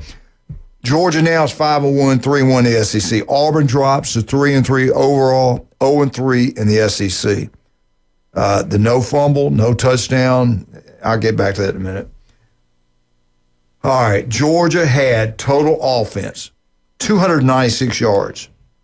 Auburn had 278 yards. Turnovers, Auburn 1, Georgia 0. First downs, Georgia had 21. Auburn had 18. There's nothing wrong with that. Penalties, Georgia 6 for 6. Now, here we go. Penalties on Auburn. 11. 11 for 103. They had 6 on one drive, I think. Yeah, that's another first down. After the fumble call, they're like, oh, really? Was that a timeout? Was that a time? And third down conversion, Georgia 5 of 14. Auburn 8 of 17. Better. Fourth down, Georgia 2 of 3. Auburn 1 of 3. Time possession, really basically about the same. Georgia had 30 minutes and 12 seconds. Auburn had it for 29-48. First half, Auburn looked like they're unbeatable. They could have been up for 17-0. There were over 88,000 fans there. It was electric. Cam Newton had his jersey retired. They had everything going up to halftime. Pass, Georgia threw the ball 38 times, completed 24 for 217 yards. They averaged 5.7 reception. No touchdowns, no interceptions. Auburn, here we go again. 19 of 31, only 137 yards passing. 137. Their average reception, 4 yards. And that's been their problem. The whole year. Even last year. I mean, Peyton Thorne looks like Jackson Arnold, and Jackson Arnold looks like Peyton Thorne, and the next quarterback's probably going to look like Jackson Arnold and Peyton Thorne. for being the quarterback whisperer, this is my biggest problem with Hugh Freeze. You're able to handpick your guy. You were able to scour the portal. You thought this guy from Oklahoma who got benched was the guy. And you got all these 5-star receivers, and you have this, what looks on paper to be an explosive offense, and you're hamstrung because the guy can't complete a pass down the field. All right, let's go to rushing the football. 4 different running backs for Georgia, 29 rushes, only 79 yards. That's a great job by Auburn's defense. They only averaged 2.7. They had 2 rushing touchdowns. Stockton was the leading rusher for Georgia, 9 carries, 26 yards. He averaged 2.9, 1 touchdown. You can't ask any more from your defense. They did a good job. Auburn had 5 different guys touch the football. 35 rushes, 141 yards. They averaged 4 yards a carry, 1 touchdown. Arnold, the quarterback, leading rusher, 13 carries, 55 yards. He averaged 4.2, 1 touchdown. 8 different Georgia receivers touched the football, 24 receptions, 270 yards. Auburn had 7 different receivers. Singleton, Coleman, get the ball in their hands, hand it to them, put them at tail. Dude, let those 2 touch the football more. They did that in the first half. They did the first half, and then they went away from it. Let me give you some stats about Auburn throwing the ball. Okay, on the season, Jackson Arnold has thrown the ball, make it a little bigger, I can read this better, 165 times. His average per attempt is only 6 yards an attempt. It's bad. 6 yards. That's low. That's dinking and dunking. Yeah. Just as an example, Julian Sand Ohio State is about 9, almost 10. Okay, just as an example. You want to be above 7.5, 8 yards. Yeah, with the same amount of attempts. All right, their longest pass play on the year is 46 yards. All right. I think it was against Oklahoma. Coleman's longest is 46. Singleton is 37. What I'm getting at is what you're saying. There's no explosive plays whatsoever. Just everything's dinking and dunking. And when you do that, you better be perfect. That's like your 15, 16 play drives. Which is good. The problem for that, we've seen Coleman wide open. We've seen Singleton wide open. And even when he does catch the ball, he has to slow down because then you know what though? Then one play he's wide open. And he overthrew it. Yep. We kept complaining, he underthrows him. He wasn't going to underthrow this one. He overthrew him by 5 yards. I'm like, and the good thing is, he hasn't thrown an interception yet. As crazy as the wow, he has no interceptions, and he's been sacked 21 times. So what is his completion percentage? Does it say 64.2? That's not bad. I mean, it's not the best. Most of them are right. In today's football, mid 60s is kind of like. It's average. The average. You can win with that. Coleman touched the ball 7 times for 50 yards, most in the first half. He averaged 7.1. Howard, 4 for 33, averaged 8.5. Again, Singleton and Coleman, they got to touch the football. George's Branch, I think it was Branch, had 9 receptions, 57 yards, 6.3. All right, Hugh Freeze. Everybody's upset now. No adjustments made at halftime. They didn't look good at halftime. Didn't handle it well. Hugh Freeze, he makes a comment, we find ways to not win football games. That locker room is good enough for a good enough football team to play with anybody in the country and win games. They do play with everybody. They've never been blown out this year. I mean, they're right in every game. Here's what pisses off people about Hugh Freeze. The players, I think it pisses them off, gets upset, and even, I know the fans and boosters. Coach Bryant used to always say this. When they would lose a game, I grew up watching him 25 years. They lose a game, first thing Coach Bryant would always say, they didn't get any help from me whatsoever. They didn't get any help from the sideline. That's my job. My job is to make sure they get help. And they deserve better coaching than this, and we're going to try to hear that from Hugh Freeze. We don't hear that from Hugh Freeze. Think about it. We don't, and I think that's what's going to. And what happens with the running back? If we can talk about that, All right, he's a captain. Austin. Yeah. He gets thrown off. Let's just say there's more to come. We'll see. Okay. We'll see how that. We'll see if that. But he's not with the team. He's been dismissed. He's been dismissed. But all right, Hugh Freeze is pay. If they do make a change, if they want to get rid of him, he signed a 6-year deal, $39 million contract. His buyout is $15.4 million. That's manageable. Chunk change, right? Yeah. Right. Yellowwood can handle that. All right, let me. I think this is going to. If they lose to Missouri, I think there's no way they'll give him the opportunity to coach against Alabama. No. He beats Bama, say loses to Missouri, and then beats Bama. The ones that want to get rid of him. You're stuck with him. Yeah, the ones that. Yeah, I don't think they're getting that opportunity. I don't. I think if he loses Missouri, I think he's done. If you watch the Georgia game, that game was the epitome of Hugh Freeze's tenure at Auburn. They look absolutely unbeatable in the first half, and then they look unwinnable in the second half. I think that play at the end of the first half just killed the locker room, man. I mean, you were going in 17-0. It was a bad call. We all saw it. I mean, that would totally flip the game for Jason, how are your thoughts? Yeah, right yeah. there? We'll come in and finish up with this. Right now, let's take a break. Do I have time to talk a little bit? Thank you, sir. I appreciate that. Hey, 1 in 5 develop skin cancer. It can be deadly. Listen to Dr. Ward tomorrow, 7:30, right here on ESPN Northwest Florida. If you're listening now, he's got offices throughout the Panhandle of Florida. Make sure you go get checked out. Also, don't forget about Max Fit Sports Nutrition. Jason, tell everybody where you're located. We're located on 23rd Street in the Del Coronado Village and in Pier Park North next to Dick's Sporting Goods. And Pat Perno, we love you. Lynn Haven. The key word there is Lynn Haven Beef O'Brady's. Pat does a great job as a city commissioner. His restaurant, you talking about training people to treat you like family. Their employees never have a bad day. They always got a smile on your face. They make you feel like you're at home. TV's everywhere. This is a great place to go watch all NFL games, Monday Night Football, also college games. You kidding me? Now, you want to have a big party at home? Call Patrick up. Tell him. Call Beef O'Brady's Lynn Haven and say, look, I need 100 wings. I need 200 wings. They're going to have them ready for you. Call. Make sure you tell them the number. They'll have it ready for you when you pick them up. But better yet, eat there. You'll be glad you did. Mosley Dolphins, huge football game. Get out to Beef O'Brady's, have a little pep rally, have your pregame meal, then head all over to Arnold High School, watch the big game this Friday night. Beef O'Brady's, Lynn Haven. And I will be there at 11 o'clock Saturday morning. Jason, I want you there. Brian comes, we have a blast. Get out there, that Cajun place, 50-cent wings, $5 pitchers. You can't beat it. The food's incredible. You can get anything else you want, but that you can't. You're saving money, man. You cannot beat that. Check it out. We think you'll love it. Love Rick, does a great job down there. Jan and Trudy, wonderful people. That Cajun place on Thomas Drive. We'll be right back. 104.3 ESPN Northwest Florida.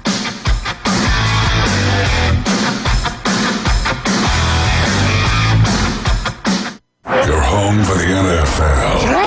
ESPN Northwest Florida. This Sunday, it's an NFL triple header. First, the 4-1 Jacksonville Jaguars host the 3-2 Seattle Seahawks. Coverage from Everbank Stadium starts at 11, kickoff at noon. Then, Sunday Night Football with the 4-1 Detroit Lions at the 2-3 Kansas City Chiefs. Coverage starts at 6:30 right here on your home for the NFL on the Gulf Coast. 104.3 ESPN Northwest Florida. For exciting college football, the best boiled seafood, and the most game day fun, it's Lone Star Boil House. Watch the games on their huge Jumbotron. Challenge your friends to beer pong, cornhole, and oversized Connect 4 in their new adult lounge. Lone Star Boil House is where the locals go for incredible wings, the best boiled seafood, and a new breakfast menu. Saturday and Sunday starting at 9. Crush the follow on Facebook to catch huge game day specials. Lone Star Boil House, 320 West 5th Street, downtown Panama City. Full residential and commercial projects from start to finish, Wheelhouse is ready to help. From the moment you have the thought to build to the moment you step through the front door of your finished project, Wheelhouse Consulting and Engineering will walk you through all of your aspirations. Engineering, site plans, live architectural design, construction, 3D rendering, permits, and more.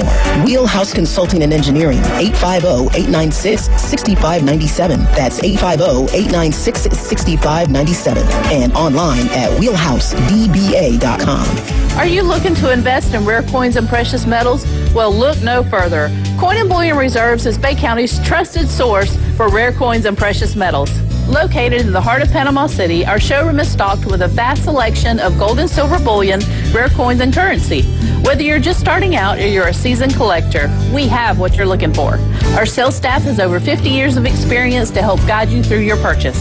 Come and visit Coin and Bullion Reserves today and build your collection with confidence. The Coach James Hale Show is live and local from the J. Michael Studio. Boss, I got good news and bad news. Whoa, what's the bad news? Your hat's on fire. ESPN Northwest Florida.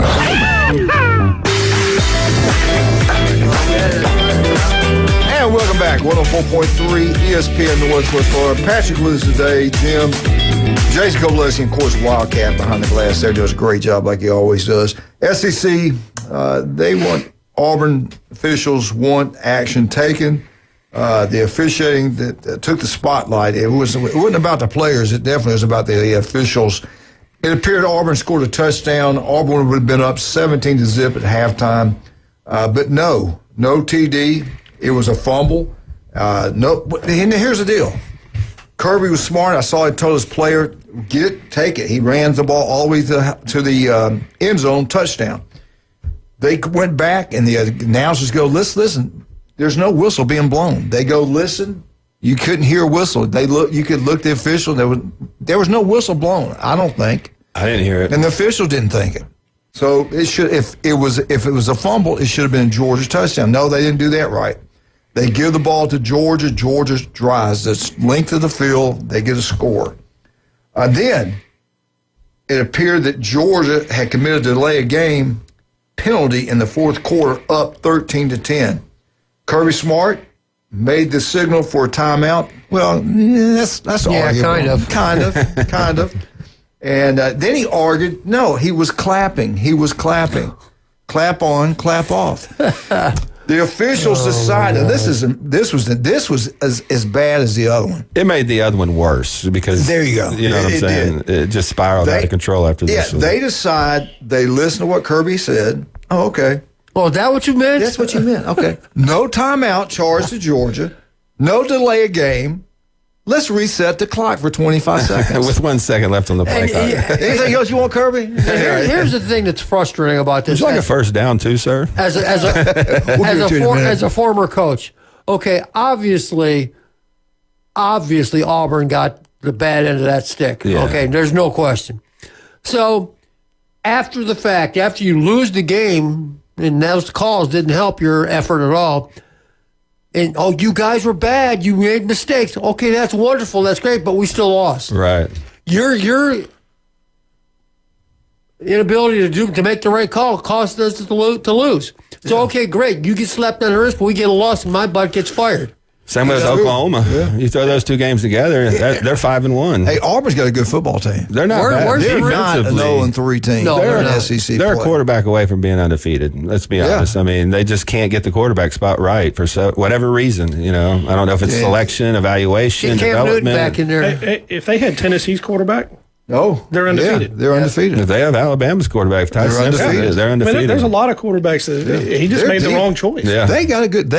We said it all year. They got players, man. Their edge guys are good. They're good. They got a good football team. Defense outstanding. Yep. Now, what's going on for Auburn? They got home versus Missouri. Of course, Missouri just lost their first ball game. That's going to be a competitive football game. I think if their defense plays lights out like they did last week, they'll win that game. He has to win this game. Oh, he has to. I think if he loses this, I think it's over. They're getting 1.5. Yeah. They're a favorite to win 1.5. Okay. Right. Now, Georgia's now won 9 consecutive games over Auburn. Georgia 5-1, Auburn 3-3. Kirby Smart, guy, after that game, his record, he made history. 110 wins, 20 losses, the most 100 wins, or the most wins in first 10 seasons, or as a head coach, anybody. How many years Ryan Day been head coach? 8. Yeah. That could be broken, because I think he's on. He's got the highest win percentage in college football history now. He just passed Newt Rockney, so. Yeah. All right. That's doing pretty good. Let's get into Kirby. Let's get into Kirby. We got to be objective, okay? It's just everybody's hands are different. As you know that. Some people clap and it looks like it's timeout, okay? Oh no, don't even go. Okay, I mean, could he have? He said he was clapping, but his mouth said timeout. I thought he was saying clap, clap on, clap off. Yes, I thought that's what he said. He said.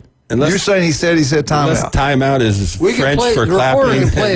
We had the court reporter play that back for us. This just enforces the argument for AI line judges and AI umpires and AI referees. Then they couldn't rig games. Just do it all. So are you saying, Wildcat, that he needs to be punished because he lied to the officials and took advantage of that? No, I'm saying that there should be a certain algorithm for calling a play or calling a timeout. And should the SEC office do something for him? 100%. Just because they showed up their entire, officiating crew, they made them look stupid. Like, if not, you look really bad going into the next game.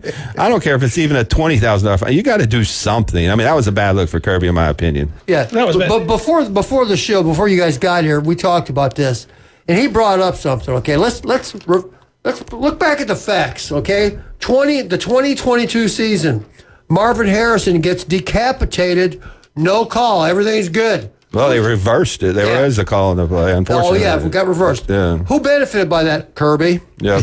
Last year, the guy from Georgia puts his face mask the crown of his head in the chest of the Georgia Tech runner, causes a fumble, complete spearing, targeting, the whole shebang. No call, everything's good, play on. Who benefited by that? Kirby. And now this fiasco, come on now.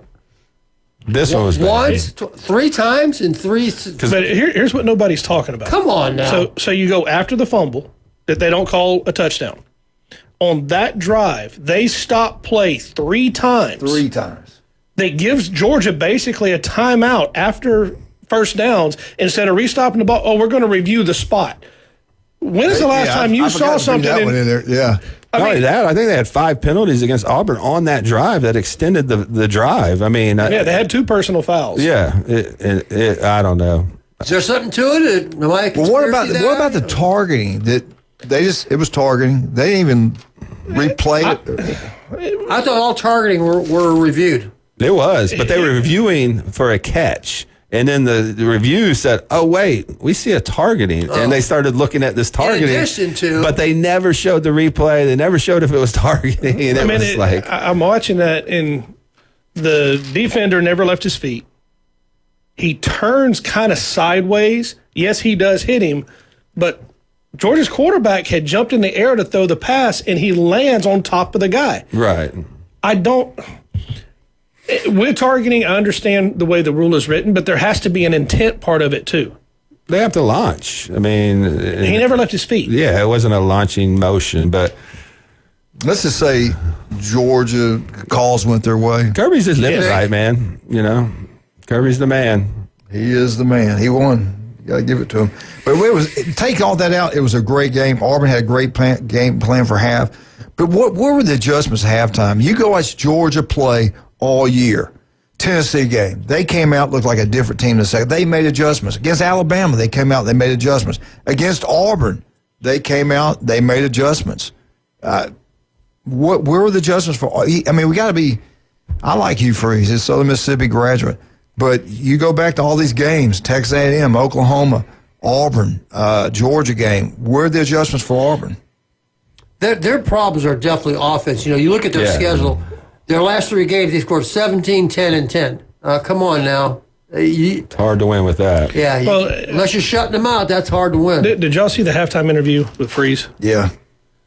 He looks like he's about to cry. Yeah.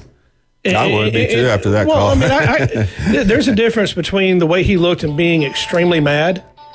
And I look at this and I watch the way they play in the second half, and it was almost as if the old "here we go again." Right. Which I understand. Mentality. As a coach, you got to be a leader of these guys and not show the weakness or the disappointment because you got another half to play. Let's be honest. Georgia didn't go down and score a touchdown. It was still 10-3 at halftime. You still had everything in front of you, like you said. Make a couple adjustments, find out what's working on offense, get the ball to your playmakers. Defense was playing well enough to win the game. It just doesn't look like cohesive when it comes to their offense, no matter what half it is. They came out really strong, but you have to, because Kirby's going to go in and make adjustments. Now, what's your next move? Is it running the quarterback? Is it throwing the deep? Is it stretching the field? What are you going to do? Is it screen passes? You got to have something that's going to combat Kirby's next move, and that's where good coaches are thinking ahead and are really make their money. Well, there's that, and then also the motivation part of it of go in the locker room and say, hey, they just stole that from us. You can't. It's us against the world. Right. Let's go get them. Right. Don't let them do this again. Take it out of their hands. You got to throw that one in the garbage can. I don't care how bad of a call it was and say, look, we got a half. We're up 10-3 on Georgia. at home at night. We got to go out and just win the second half. And it just seems like sometimes Hugh lets these things boil underneath, and he's just not coaching the way that Auburn fans would like to see him coach, especially on offense. I think that's their killer. Yeah, no matter what happens to you, you got to keep on You got to go, man. Yeah. Everybody's got to make mistakes. This is what's happening this weekend in SEC. 11 o'clock kickoff, LSU at Vandy. That's going to be 11 on ABC. And Vandy's favored. Yes. Yeah, but what was it, Jim? 2.5. Like 2.5, yeah. Oklahoma at South Carolina. I think that one's at 11:45 on the SEC Network. Texas A&M at Arkansas, 2:30 on ESPN. Ole Miss, Georgia, 2:30 ABC. Watch out, Lane. Yeah, that's gonna be a good game. It's gonna be a real good game. Mississippi better than State, Washington State, right? Yeah. Mississippi State at Florida, 3:15 SEC Network. The big one at night on the SEC is Georgia at Tennessee at Alabama, 6:30 ABC. Missouri Auburn, I think it's 6:45 on the SEC Network. You know what? I think that's on the ESPN at 6. Then you got Texas at Kentucky. Woo! Texas and Kentucky. That's going to be a beatdown.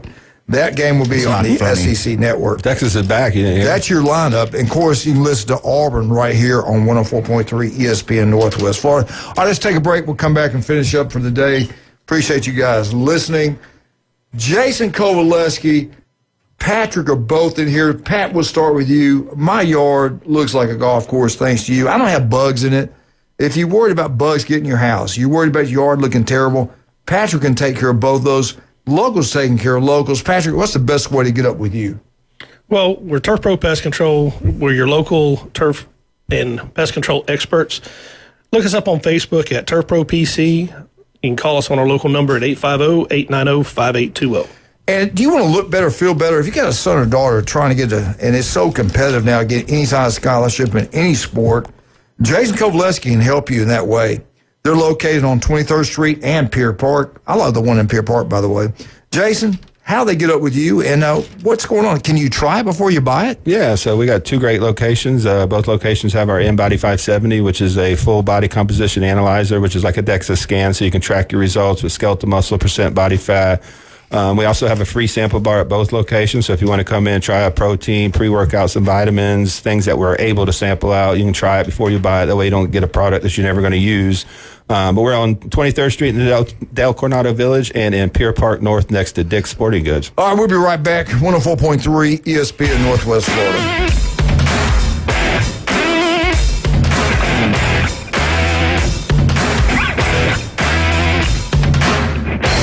ESPN Northwest Florida. It's the Coach James Hale Show. Wanted to be the voice of the Crimson Tide for more than 50 years. I finally am. Please don't get me fired. But everybody wants to know, what's the difference? What is it like working for Saban and then working with Coach DeBoer? Weekday morning 7 to 9. ESPN Northwest Florida. Good morning. This is Joanna on ESPN Northwest Florida with your forecast on this Tuesday. Sunshine this afternoon and evening with a light breeze at 6 miles per hour coming out of the west, and look for the high to be 84. Tonight there will be clear skies with the temperature reaching 67 and a light breeze. Sunny tomorrow with a wind around 7 miles per hour and the high of 85. Thursday we'll have a high of 82 and sunshine. This weather is brought to you by Earthworks of Northwest Florida. Thank you for tuning into ESPN Northwest Florida. Rely on it. Keep the adventure going this holiday season in a new Kia from Bill Bird Kia. Bill Bird Kia now offering 0% APR for up to 48 months plus a $500 APR bonus on the purchase of a new 2025 Kia Sorento during the big fall savings event going on now. You'll get the perfect balance of comfort, safety, and technology. It's the best family SUV with third-row seating space, providing extra comfort for the entire family. Bill Bird Kia, the home of the 20-year, 200,000-mile warranty. Stop by and see us at 2435 East 15th Street or anytime at BillBirdKiaPanamaCity.com. Offer from Kia Finance America for the purchase of a new 2025 Kia S and LX models. $20.83 per month per 1,000 financed in 48 months. Quantities limited. $500 APR bonus is applied as down payment and no cash value cannot be combined with other finance offers. Not available on balloon financing. The 20-year, 200,000-mile warranty is a Bill Bird Kia warranty. See dealer for complete details. Offer for well-qualified buyers must take delivery from dealer stock through 11/3/25. Reach out, call up and just say hi. Give them a call. Phone lines are open. 850-215-6290. The Coach James Hale Show is taking your calls live and local. From the J. Michael Studio. 104.3 ESPN Northwest Florida. And welcome back, 104.3 ESPN Northwest Florida. I want to get this in today real quick. We had 8 teams lose in the top 25. Arizona State got beat by Utah. Of course, Utah's pretty good. Michigan lost to USC, 13-31. FSU got beat by Pitt, 31-34. Missouri loses to Bama, 24-27. Illinois 16. Ohio State Buckeyes 34. Oregon 20, Indiana 30. That got my attention. Mm-hmm. Number 6, Oklahoma lost to Texas 23. I think it's 23-6. And then Iowa State got beat. So, going forward, everybody, we're going to see this every single week. We're like the NFL. Here's what CBS is projecting after week 7. The Orange Bowl playoff first round bye, number 1 seed, 9 Ohio State, Miami versus 8-9 winner. Rose Bowl, number 2 seed, Ohio State Buckeyes versus the winner of 7 and 10. Sugar Bowl, as of now, CBS has Alabama, SEC champs, the winner of 6 and 11. And then I think it's the Fiesta Bowl, December 31st, it would be the Cotton Bowl, Texas Tech, number 4 seed versus 5-12 winner. Playoff teams, number 8, Texas A&M versus number 9, USC. The winner gets Miami. Number 7, Oregon, home versus number 10, Georgia. The winner gets Ohio State. Number 6, Ole Miss versus number Georgia Tech. I've got the number 11, probably 11, something like that. And they'll play Alabama. The winner gets Bama. I like that. Number 5, Indiana versus South. Wait a minute, that ain't right. Probably is. South Florida's probably the 12th seed. That's right. It was Indiana versus that's going to be the big game, October 25th, Memphis versus South Florida. Yeah. And that winner would get Texas Tech. Here's the SEC, what's going to happen there. Mayo Bowl, FSU, Missouri. I don't know about that. Liberty Bowl, Vandy versus Houston. Citrus Bowl, Texas, Nebraska. Quest Bowl, Tennessee, Michigan. Music City, LSU, Northwestern. Texas Bowl, Auburn, TCU. Gator Bowl, Oklahoma, Clemson. Gasparilla, Mississippi State, Memphis. New Orleans Bowl, this is where you're going to keep your eye. This is going to have the top rating game all year. Western Kentucky versus Southern Mississippi. There you go. That game's being played on December 23rd, 2 days before Christmas. I can't do that. Shane Beamer, what do you think about this? Shane Beamer fires his offensive line coach after the game. And they put in a guy that I think had worked there before. Anyway, what do you think about firing a guy, an offensive line coach? Maybe said the wrong thing to him on the sidelines during the game. Maybe. You never know. Go get Sam Pittman. Or he's go ahead and taking action before it's taken against him. Could be. Good point there also. You got to shoot a hostage every now and then. Got to take a few casualties. Yeah. Are these guys going to be fired, or do they get another year? Norvell, FSU. Jim, fired another year. I think he'll get another year. He's gone. Patrick, he says he's gone. I think the next 5 games determine that. If he's 4-1, I think he's saved his job. You got to answer the question now. I think he gets fired. Okay. All right. Billy Napier. Fired. The way they're playing, he's going to get another year. He's already been fired. Dead man walking. Yep. Penn State, yeah, we already got that one answered. And that's the reason I think these other coaches might get fired. I agree. They set the standard. These other teams are like, if you fire Franklin, what are we doing here? Yeah, Penn State's better than us. Yeah. They just fired a coach that was in the playoffs, the semifinals. Can you believe that? 1 game away from playing for the national championship. And number 2 in the country just 4 weeks ago. They lose the overtime game to Oregon, the number 3, and he got fired. So that Oregon and game. It's a $50 million buyout. I don't want to hear this other crap from Florida or Florida State. The buyout doesn't mean nothing. This is an arms race. This is big time money. You can pay a buyout over 10 years. No, absolutely. And these guys got that money. All right. Hugh Freeze, Auburn, fired or another year? Gone. He gets fired. He won't make it. He's gone. If he loses this weekend, I think he's gone. If he runs the table, he can keep his job. But other than that, beats Bama. I'm telling you now, they're not going to. If he loses to Missouri, they're not going to give him an opportunity to coach against Alabama. The only reason I take a pause on that one because there's two games with the officiating that you can look at and say, you know what, they could have really won that game and be 5-1. I don't think those boosters at Auburn really care about that. They want to win. No, the boosters you got to win. The boosters are just Yellowwood, baby. You got to win. Wisconsin, dead man walking. He's dead man walking. After the Saturday. All right, this one. And it's early. He's only got one loss. Brian Kelly, LSU. He going to get another year at LSU, or will he be somewhere else? I think with his buyout, he's getting 2 or 3 more years unless he just falls off the planet. Yeah, I don't think they're going to fire him. Okay. No. All right. They made a deal with the devil on that one. Right.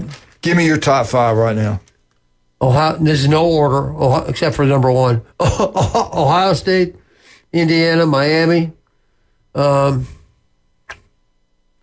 Who's number 4? A&M. A&M. Oh, yeah, Texas A&M. He's a good coach. Yeah, he's done a good job. I was impressed by them. I wasn't sold coming into the season, but they've had some Who you got number wins. 5? Who's coaches, Paul? I had it written down, but Ole Miss is undefeated. I'm not impressed with Ole Miss at all. Let me go Texas Tech. Got those. Texas Tech? Okay. Just throw them in there. All right, give me yours. I'm not impressed with Ole Miss. Ohio State, Miami, Texas A&M, then Indiana. Did you mention Indiana? Yeah. Okay. Then I would probably go Ole Miss just because it's an SEC undefeated team. That's number currently. 5, yeah. Yeah. I think Ohio State and Miami are in a tier above everybody else. Yes. I think they are, the more complete teams. And then from there, I got Indiana 3 just because that win at Oregon. Texas A&M's right there. I have them all in the same tier. And then I got Alabama number 5. Oh, yeah, Alabama, too. I forgot about that. What am I thinking? I don't know about that. I'm not sold on Ole Miss. I'm not sold on Oregon Texas at number Tech. 5? I wouldn't mind that. I mean, they've got a big win at Penn State. But then they lost at home. Yeah, to Indiana, which is a good team. Don't get me wrong, but how good is Oregon? How good is Penn State? How good was that win? Yeah, you look at it now, it's like, Yeah. All right, James Franklin, Penn State, first team in college football history to lose back-to-back as a favorite of 20 or more points. That's never happened in college football. That's crazy. All right, Texas. Is Texas back? They only, think about it now, they only got one loss in the SEC. Ohio State, they lost to them. They had a bad loss. They had the best loss, and they got the worst. Well, I won't say the worst loss, but they got a bad loss to Florida. Penn State has the worst loss. Let's be honest. Yeah. Northwestern was worse than UCLA. He needs Florida to win some more games. Right. But if they went out, now they still got to go to Georgia. I still have questions. Every game's a playoff for about them. Arch. Arch played better against Oklahoma. But is it good enough to run Is the Texas table? back? Right. No. No, I don't. I still think they can't run the ball. Yeah. I mean, it isn't just a 1-game scenario. I mean, Arch Manning's their leading rusher, and the rest of those guys They're going to lose to A&M at the do end of the year. nothing. Yeah, I tell you what, good A&M luck will beating beat A&M. Georgia, they got Georgia too. Georgia will beat I just them. think they're too inconsistent on offense. I think they're elite on defense. That defense is going to keep them in every game, but they got to. I'm just not sold on Arch. I still see him struggling with reads and just his best attribute is running the football. I think they could do a little bit more with his legs and take some pressure off of him, but from the pocket, he's just still struggling a little bit. Yeah. Florida head football coach Billy Napier, 0-14 versus AP top 25.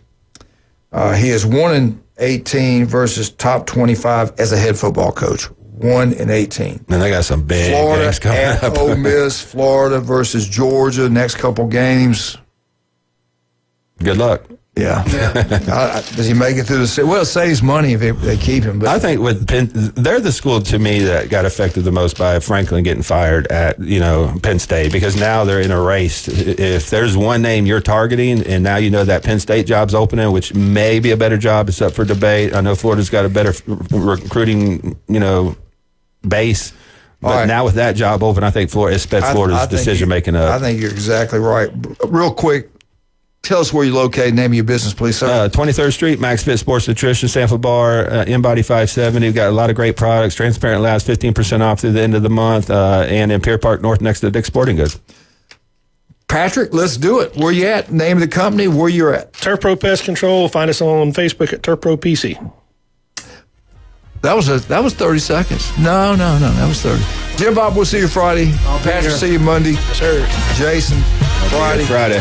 Wildcat, I'll see your beautiful face tomorrow. We're out. 104.3 ESPN Northwest. Have you ever wanted to reach out and smack someone? You can't fix stupid, but you can divorce it. The new Sports Blitz. Rants, hot takes, and huge reactions are incoming. And on behalf of 70% of the Alabama fan base, Feel the burn. we want a damn divorce. The Red 70s studio line. You cannot give LSU extra opportunities. 850-215.